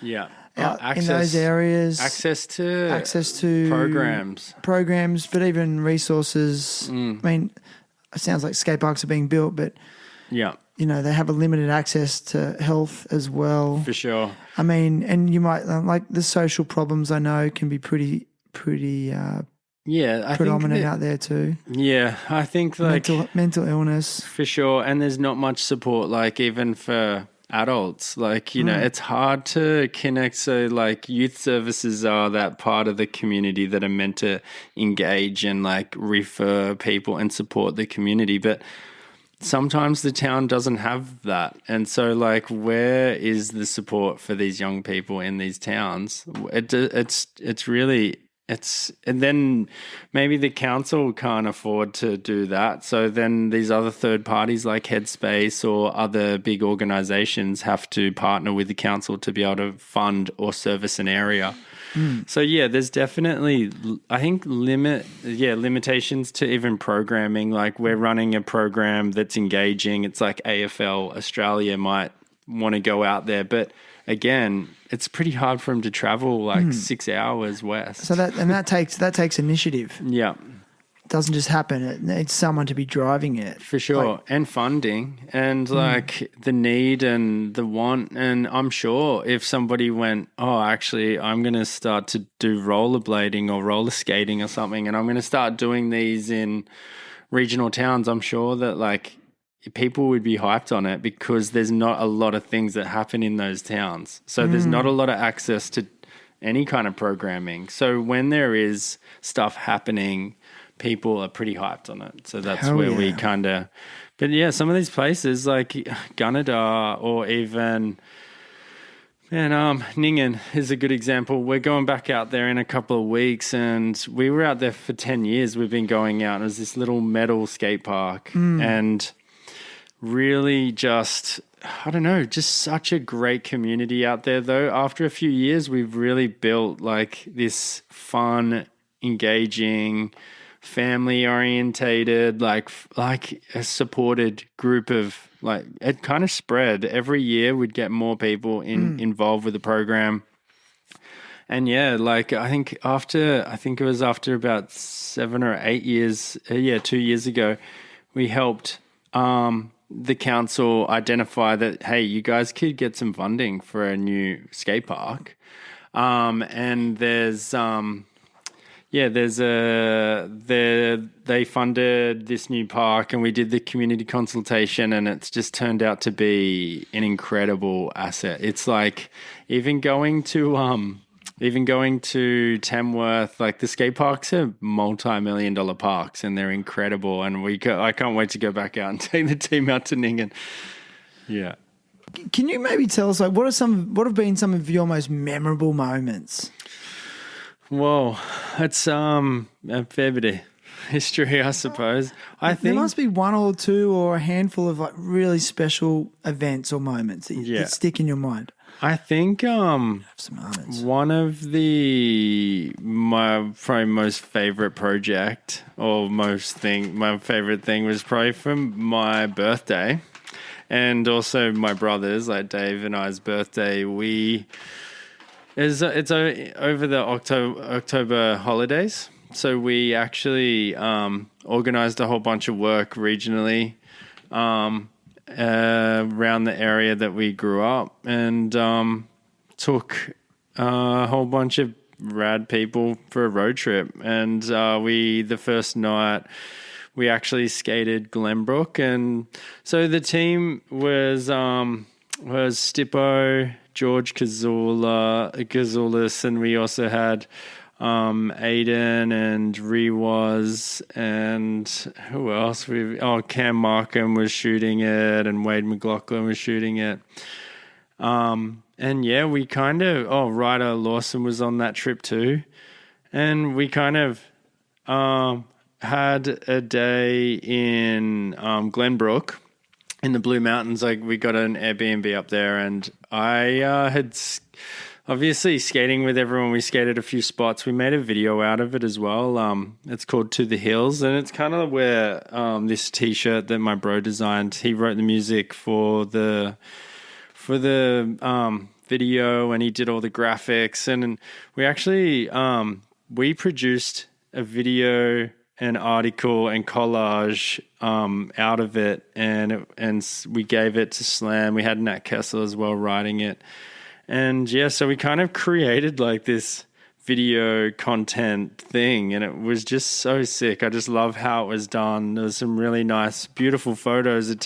And I had to leave the tour after the first 2 days, but the first 2 days was actually really kind of special in regards to one aspect. I'd done a nollie over this channel. Morgan Campbell actually, when I was skating in Leeton, I think it was when we sort of first opened the park, I did a frontside nollie, and he was like, "Was that nollie?" And I was like, "Yeah." And Was it off a flat bank to a off a it's like transition to flat bank? It was in a transition.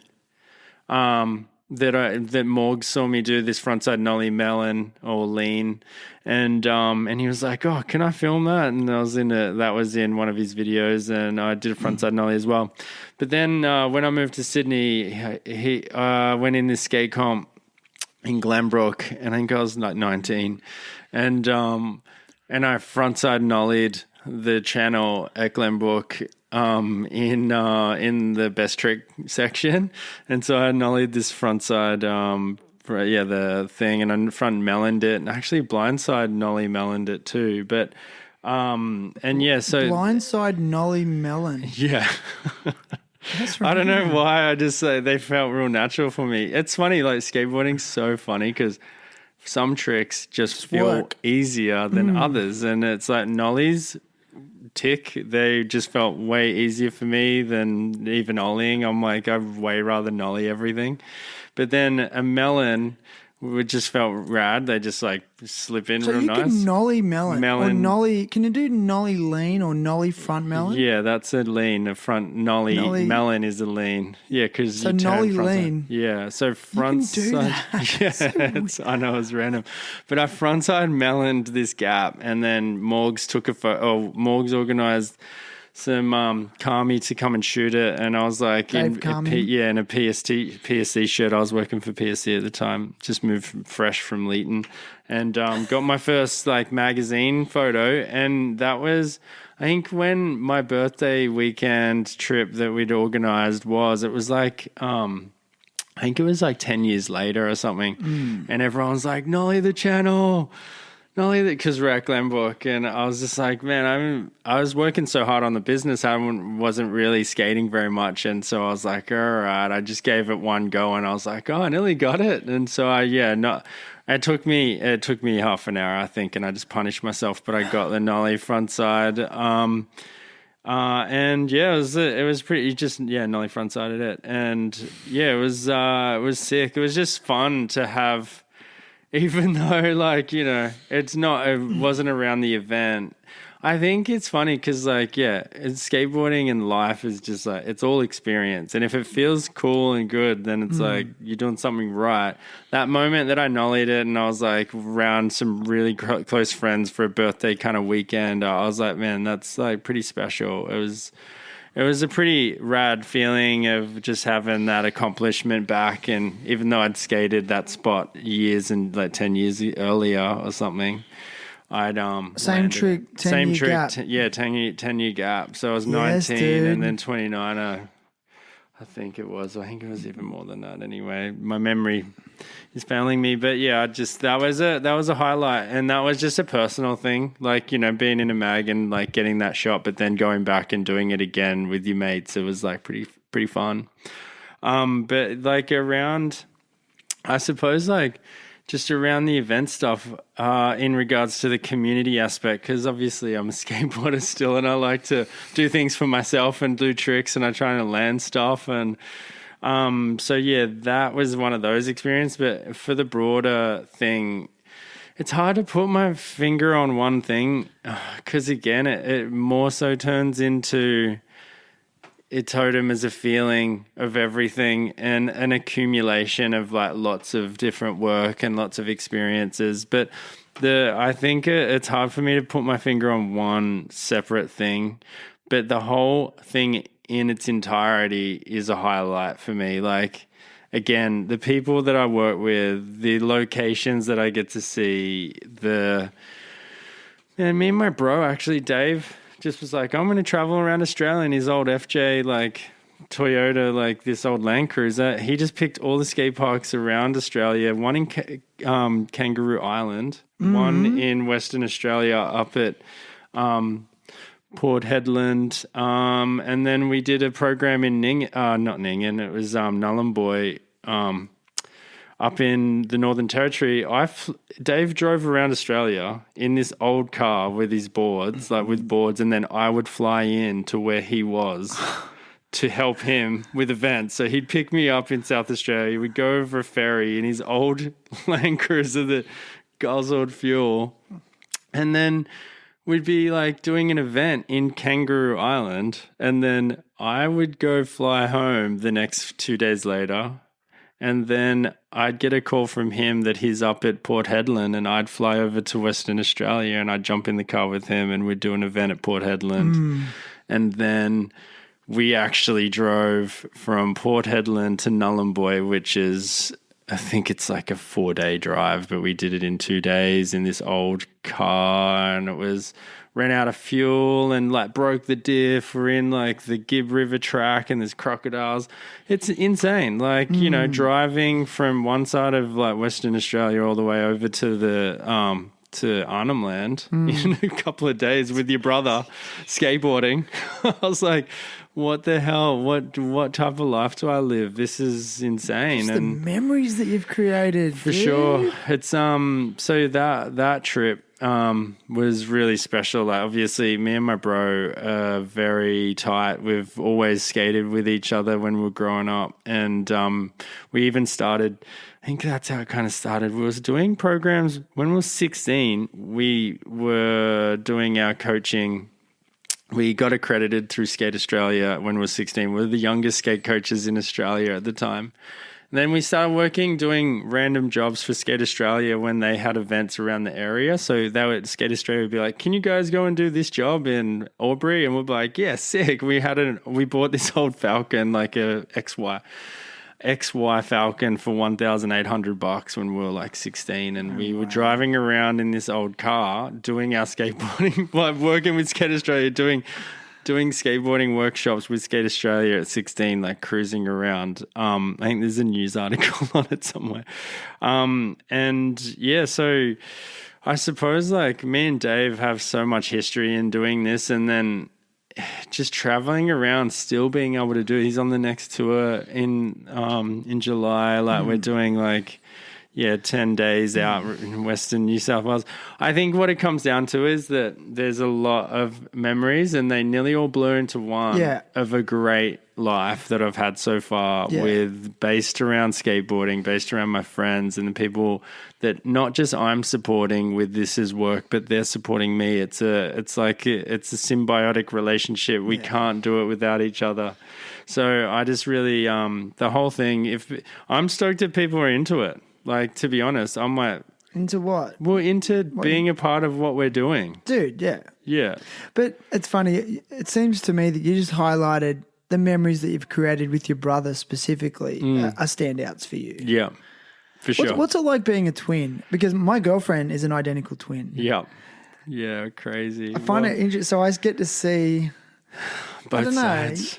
What do you? How do you reflect on it? Well, I know I've spoken. There's a guy working on the fence outside. He's a twin.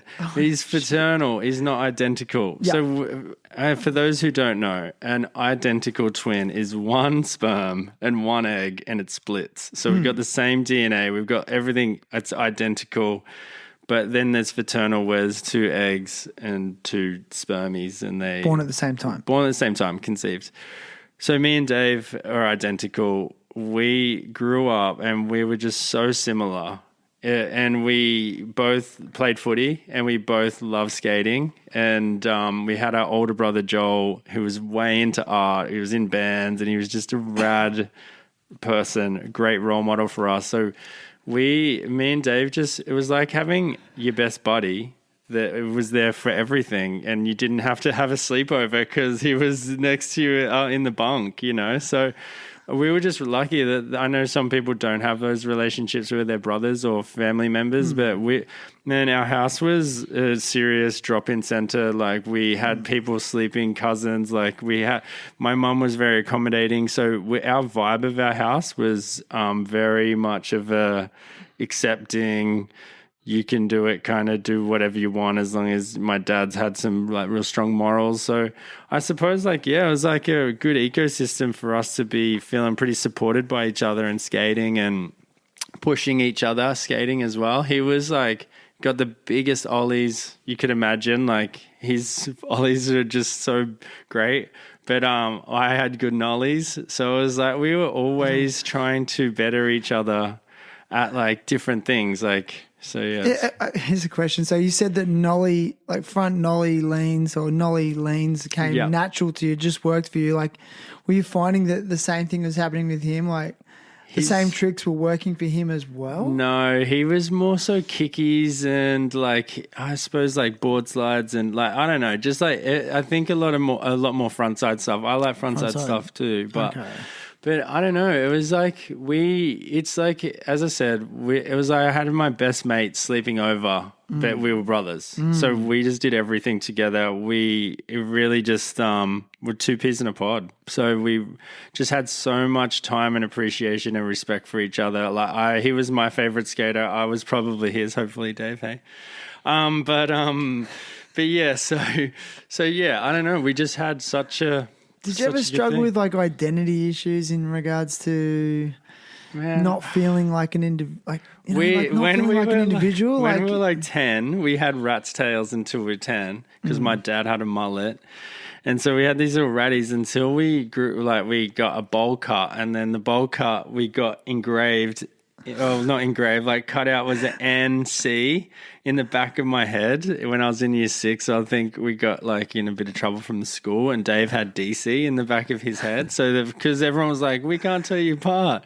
So I was like, let's get some initials in the back of our head. So we rocked that for a while. Yeah. I mean, do you get tired of that? Like, I know like with my girlfriend, in her life, people get their names wrong all the time. Like. Oh, and we're just so used to it. I think Dave's had like, I've obviously had a lot to do with the Sydney skateboarding scene. Like Dave, I lived in Sydney for a long time. Like I started Totem in Sydney, and I was there, and we started the skate association and did a lot of stuff. And so I was quite well known in Sydney, but then Dave didn't live there. Dave would go skate at the skate park, and everyone was like, hey Nigel, how's it going? And Dave, I think he just was like, couldn't be bothered. And he was like, hey man, how's it going? And then everyone's like, oh, I saw you down the park the other day. And I was like, fucking hell, Dave. Like, just say you Dave. Your kickflips are way better. Yeah, exactly. Yeah. You nollies were a bit sloppy. No, I'm joking. But so yeah, I think Dave and I, plus like, you know, I feel like just from my perspective, I can't speak for Dave, but like life for us seemed a bit trickier. Like we didn't have money growing up. My older bro was born in a caravan. Like my dad struggled with some alcohol issues, and you said that, yeah. And like, so, you know, we've had like not a very smooth upbringing in regards to that. Like, I don't know, what you would imagine would be kind of a I don't know, more sweet situation. So for me and Dave, and I suppose even Joel, like identity and stuff didn't really come into play because we were just trying to make it through what we were trying to make it through. Like I'm dyslexic, Dave, and that like I couldn't read my HSC scores, so I just flunked my way through school and then got 30 and below for turning up to my HSC because I couldn't read the scores. So for me, I wasn't competing with my brother to be who I am and have my own identity. I was just trying to make it through being a kid because it was actually really tricky. Yeah. So I don't think it was competitive for me and Dave. We actually, and Joel, like, I feel like me and Dave especially, we just had a friendship that we both got that life's actually pretty hard at a young age. So we were trying to navigate that together, not being like, hey, stop copying me. Yeah. Like that was the least of your worries. Yeah, that was like, I don't know, Dave actually, Is Dave dyslexic as well? Yeah, for sure. I think interesting. Like Dave, I was going out with this girl when I was like probably like 14, and then I was like holding her hand, and then 10 minutes later, Dave would be like holding her hand, and I was like, Dave, what are you doing? And he's like, oh well, and I was like, bloody hell. Wait, it was seriously. He snaked her. Yeah, for sure. Yeah. And she was keen to go.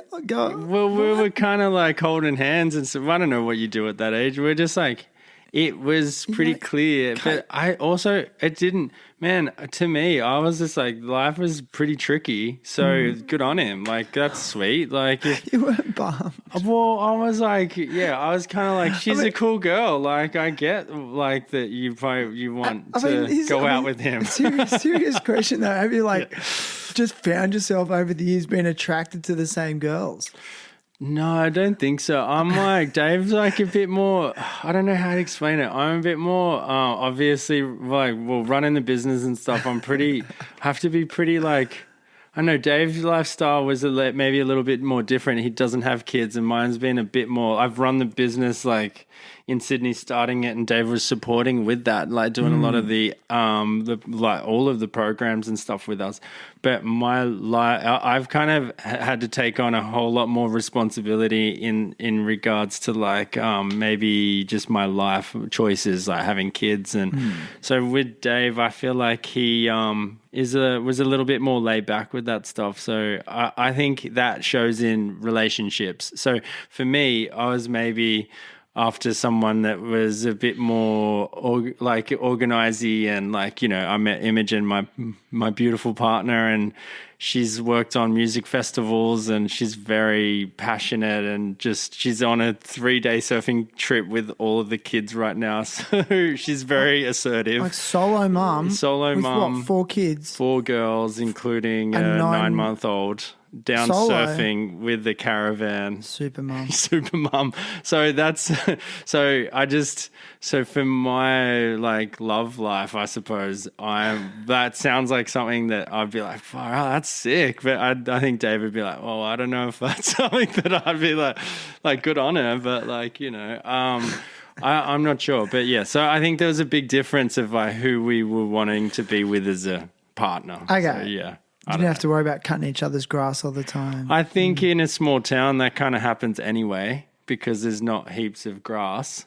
To cut. You're in the There's only so much grass to There's only cut. so much grass.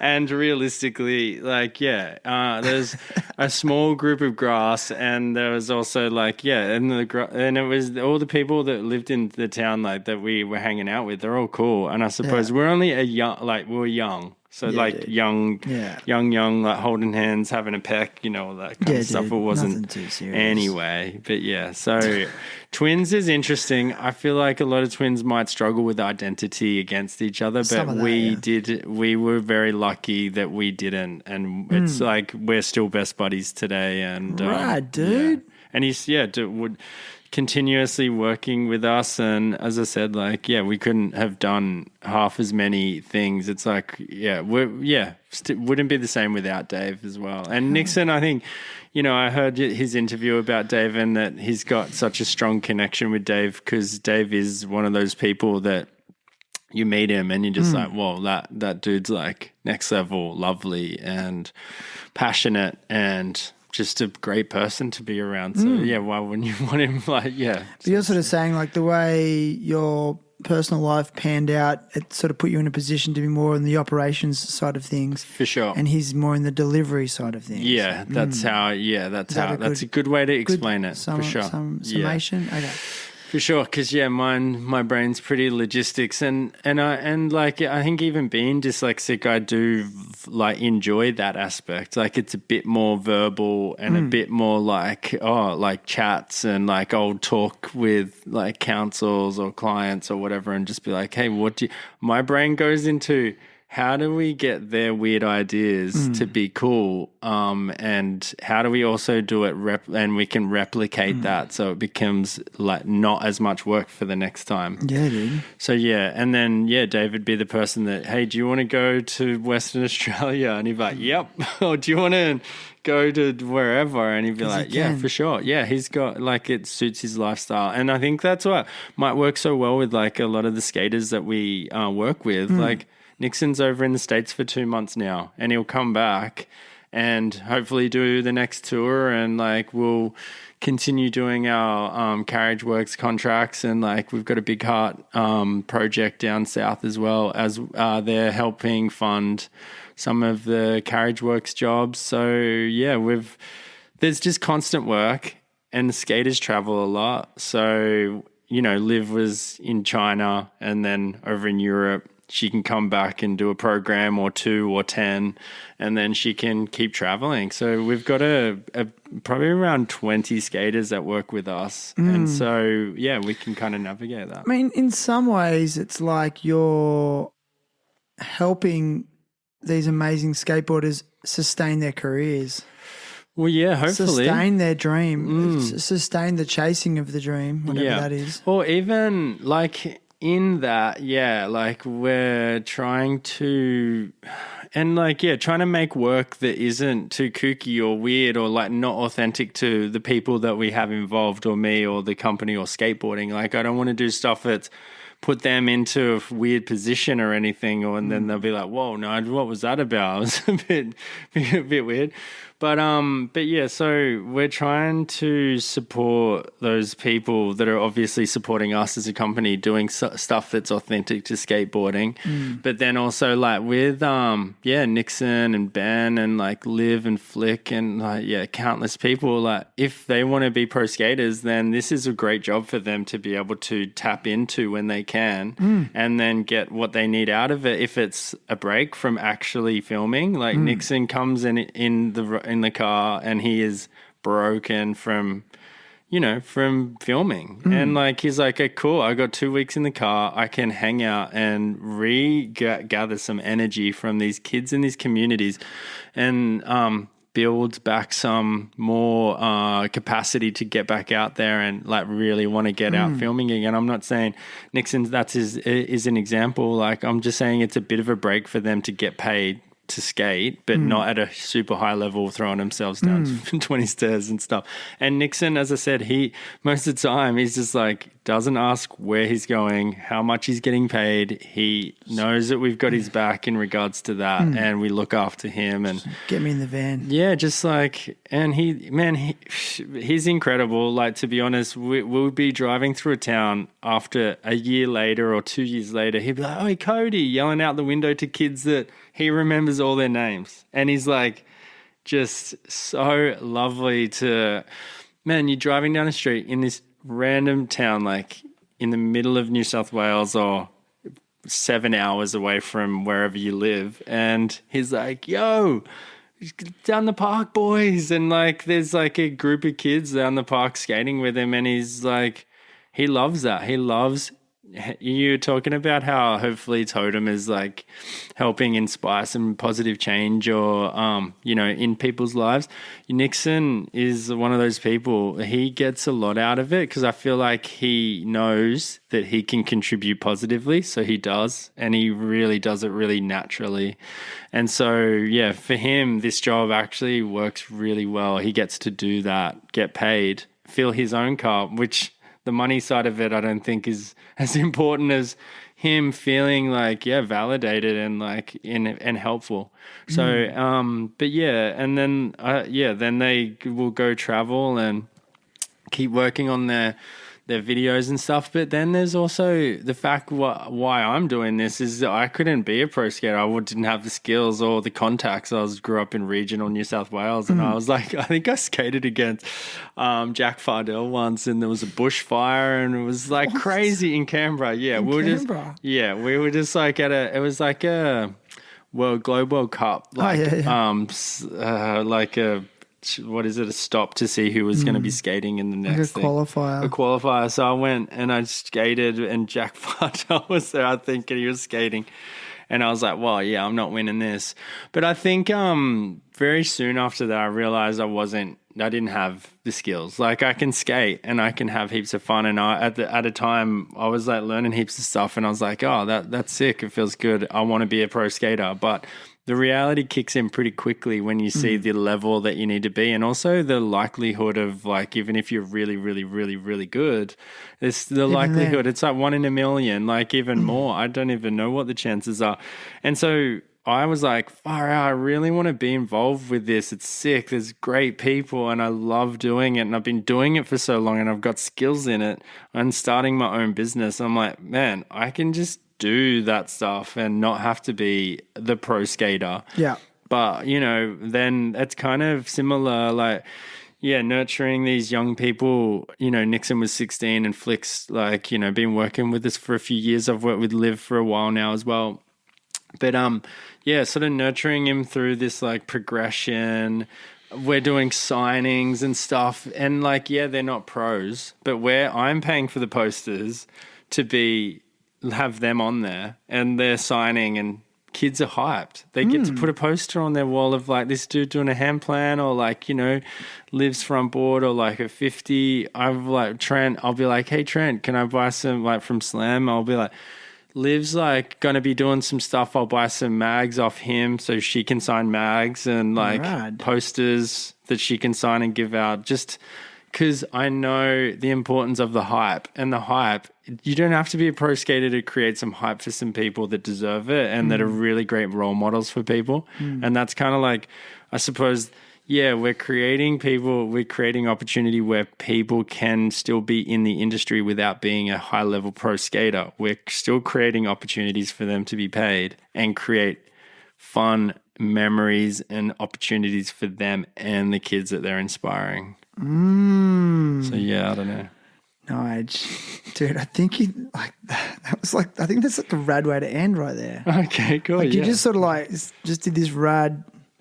sort of powerful finishing statement. That's what it felt like. Yeah, sick. Perfect.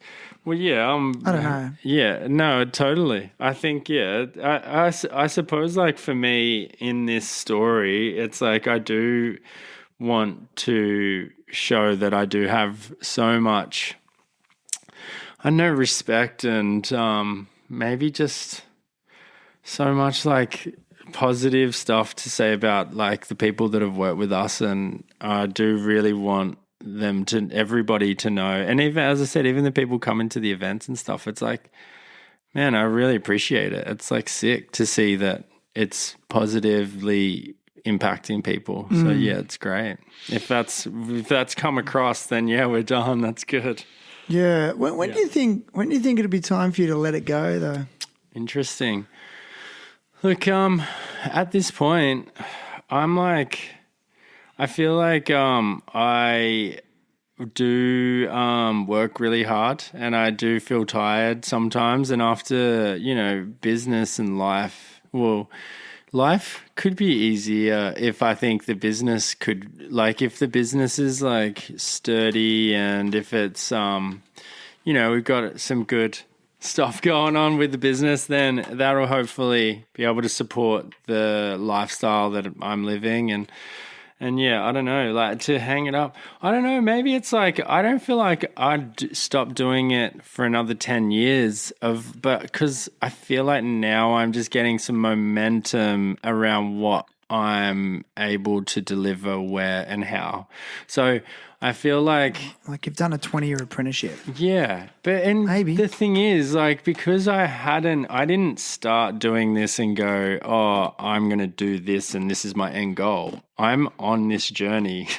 So I'm kind of like, it's cool to see like where I've come from and where I'm going.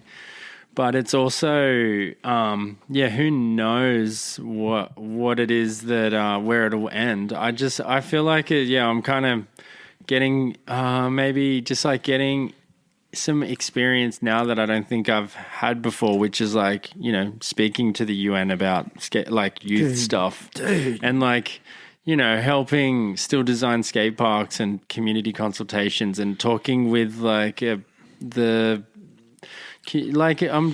I'm pretty passionate, obviously, about community and building it and making sure it's supported. And so, like, it might take me into a different role, but I feel like I'm still going to be contributing some way. I think logistically, it's like a lot to think about all the time. We've got Winnie, who does a lot of, like, Marcus is a great, he's like our operations guy. And then we've got Imogen that works in communications, and then Joe on sales. Like, Joel's doing all the graphics and, you know, creative director. So we've got, and are these like almost like full-time employees? Well, part-time. Like, I'm full-time, Imogen's full-time, Joel's part-time.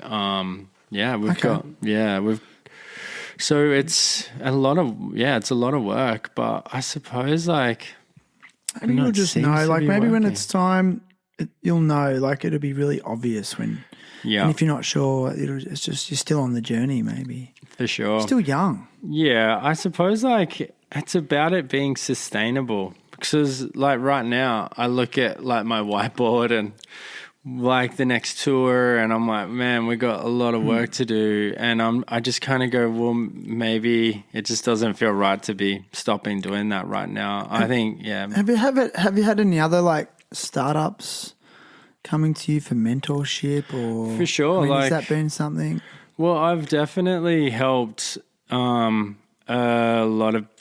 few friends and different people that have reached out or put me in contact. Like, I don't know if I'd need to say their names or anything, but yeah, some like people that are still doing it, and I've kind of been in a way. I've tried to mentor them, help them out with those.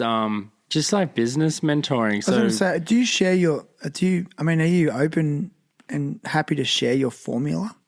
With how I organize my events. Yeah, like you've obviously worked out things. You obviously know a process, and you know what works, what doesn't. Yeah. And that's been something you've learned over years and years. Like, I mean, are you happy to share that with people, or you sort of protect it? I suppose it's like, it's my baby, and it's like something that I feel like I do have to kind of keep that stuff a bit under wraps, just because at this point in my life and in this point in the business, even though it's been going for so long, I feel like it's something that it's maybe not ready to be shared in the sense of it would benefit. You know, like I can't do all this work in regards to the hard yards, like all of those trial and error, those gray area, like over such a long time and not kind of feel reimbursed in some way. I feel like, you know, and at the end of the day, it's a business, but we're paying ourselves to be able to continue to do it. So it's a social enterprise. I wouldn't feel like I'm happy to support businesses that come to me and I mentor them and I'm like, hey, think about this. You know, try not to do this. Like, I've supported businesses that are still running to do that over a really long time, for years and years. Like, I've done that for a long time. But it's in a knowing way where it's very much like me giving what I feel they need. And if I would say it would be a respectful thing if somebody asked me for my formula of how to do everything, I would expect in some way some kind of support back. I wouldn't be just a one way, oh yeah, here's everything. See ya. You know, and that would probably and yeah, maybe it would benefit skateboarding. It could benefit skateboarding in different ways to have more people doing it like that. But I feel like if you came to me and asked me for all that stuff, then maybe you're not in the right reasons.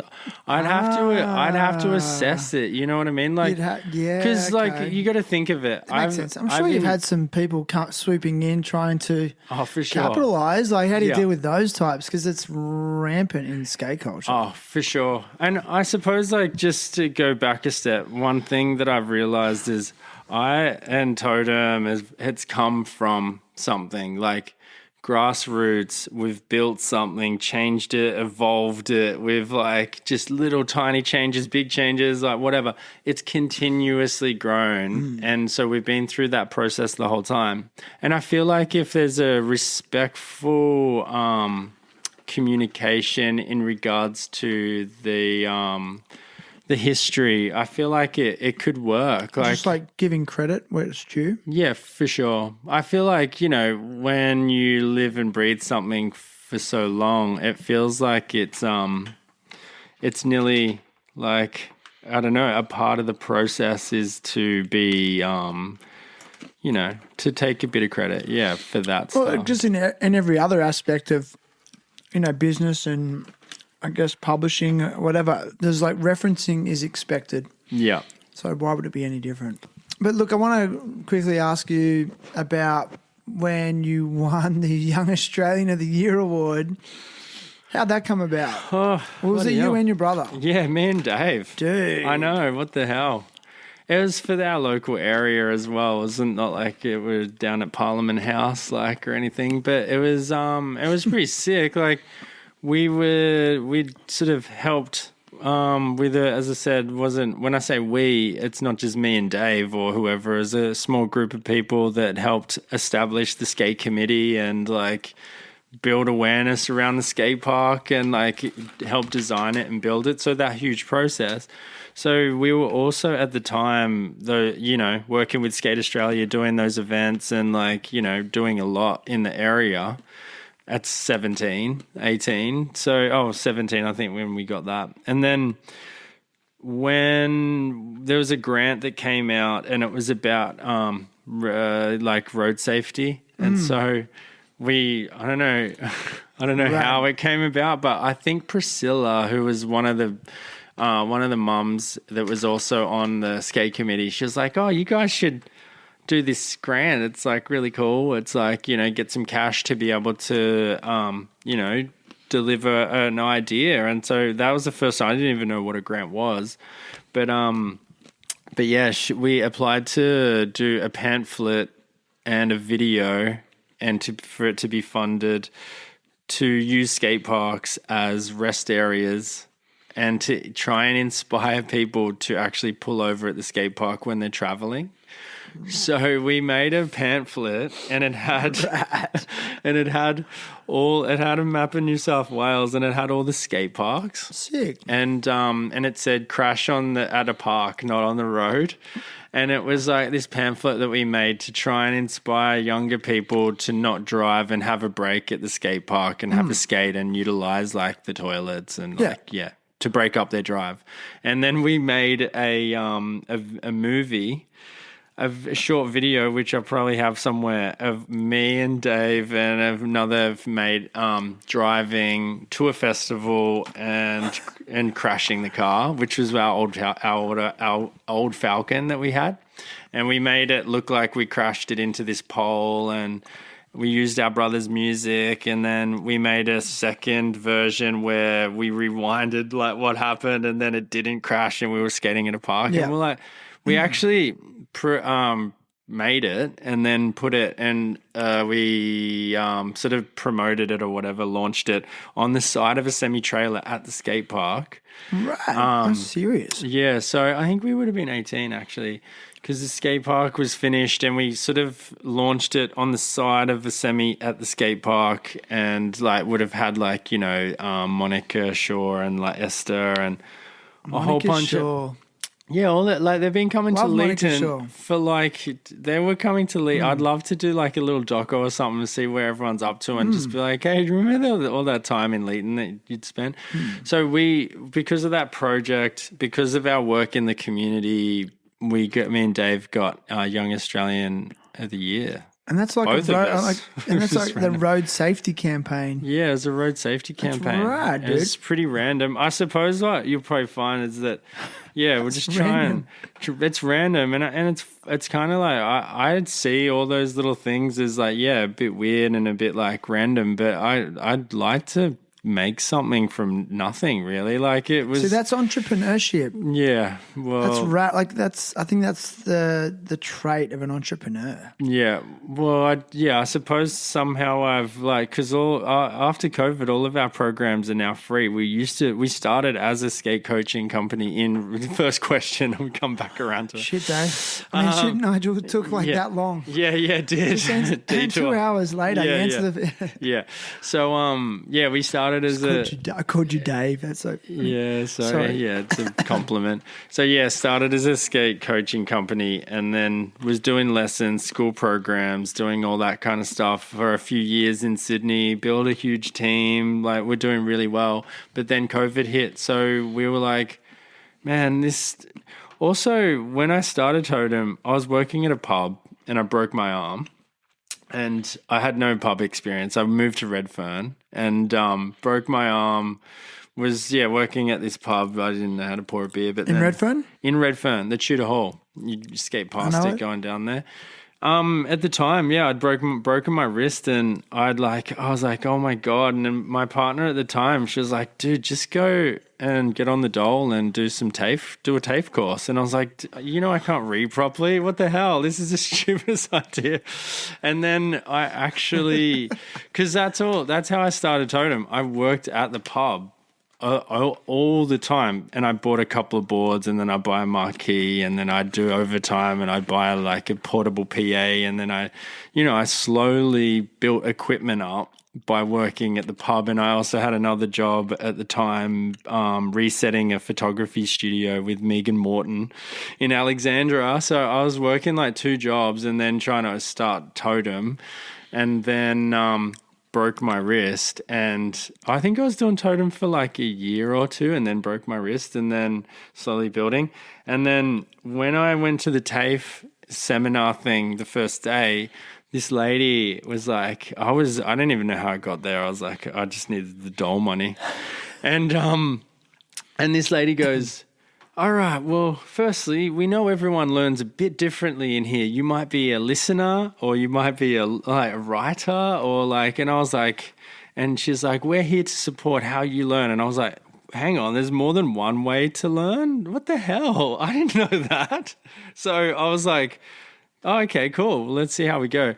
So I did a dual certificate of youth work and community service. Boom. And in that time, while I had my arm broken, I was still doing lessons and stuff, but I was doing TAFE and learning what I'd been doing for like the last 15 years was community development. And that's where I was like, wow, okay, so Totem's not a coaching company. It's a community development company, and that's the byproduct of what we're doing. And it's all came around. That's what I think I was trying to ask you at the very start. Like, when was the light bulb moment? I think that was it. That was it. Yeah, when I went to podcast is finished. Yeah. I got to the bottom of it. No. Yeah. So it was after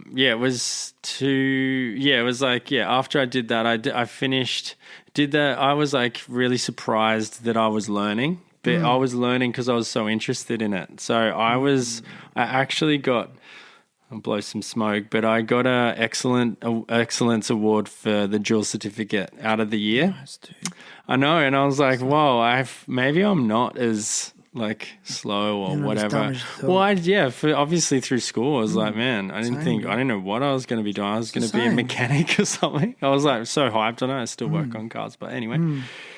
So when I had that light bulb moment and I was like, far out, this is sick. And then I actually got a job at Weave, and which is a youth service at the skate park at Redfern. And yeah, that was the light bulb moment. I was like, man, Totem is actually not a coaching company. It's we design programs to benefit the community, and we build community through skateboarding. Skateboarding is just our vehicle.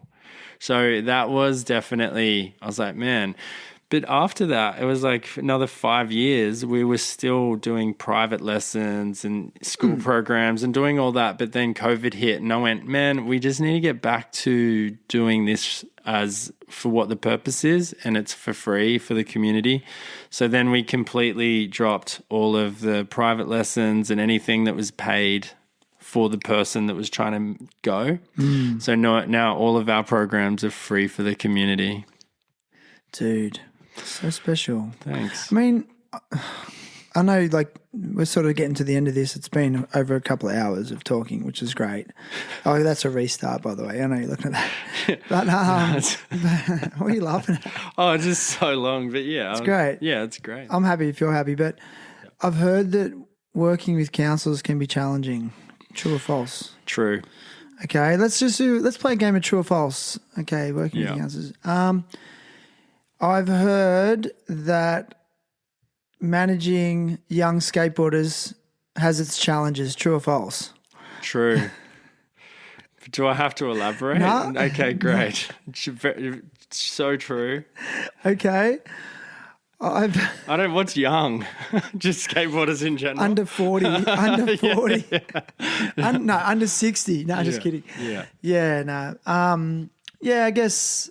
Yeah. Yeah, these little things you got to deal with. I think dealing with humans, like we we're talking about it last night, like I'm finding with all the convenience of technology we have, I'm finding it personally harder and harder to communicate with people and just either not just getting them on the phone for a call can be hard. Anyone, whether I'm trying to schedule a podcast, whether I'm doing business stuff, whether it's teaching stuff, but also even just sometimes getting responses to text messages or DMs.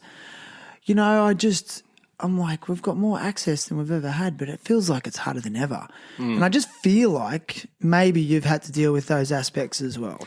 For sure. And I suppose it feels like that attention thing that we keep going back to. I feel like phones and just not having a moment to process. Yeah.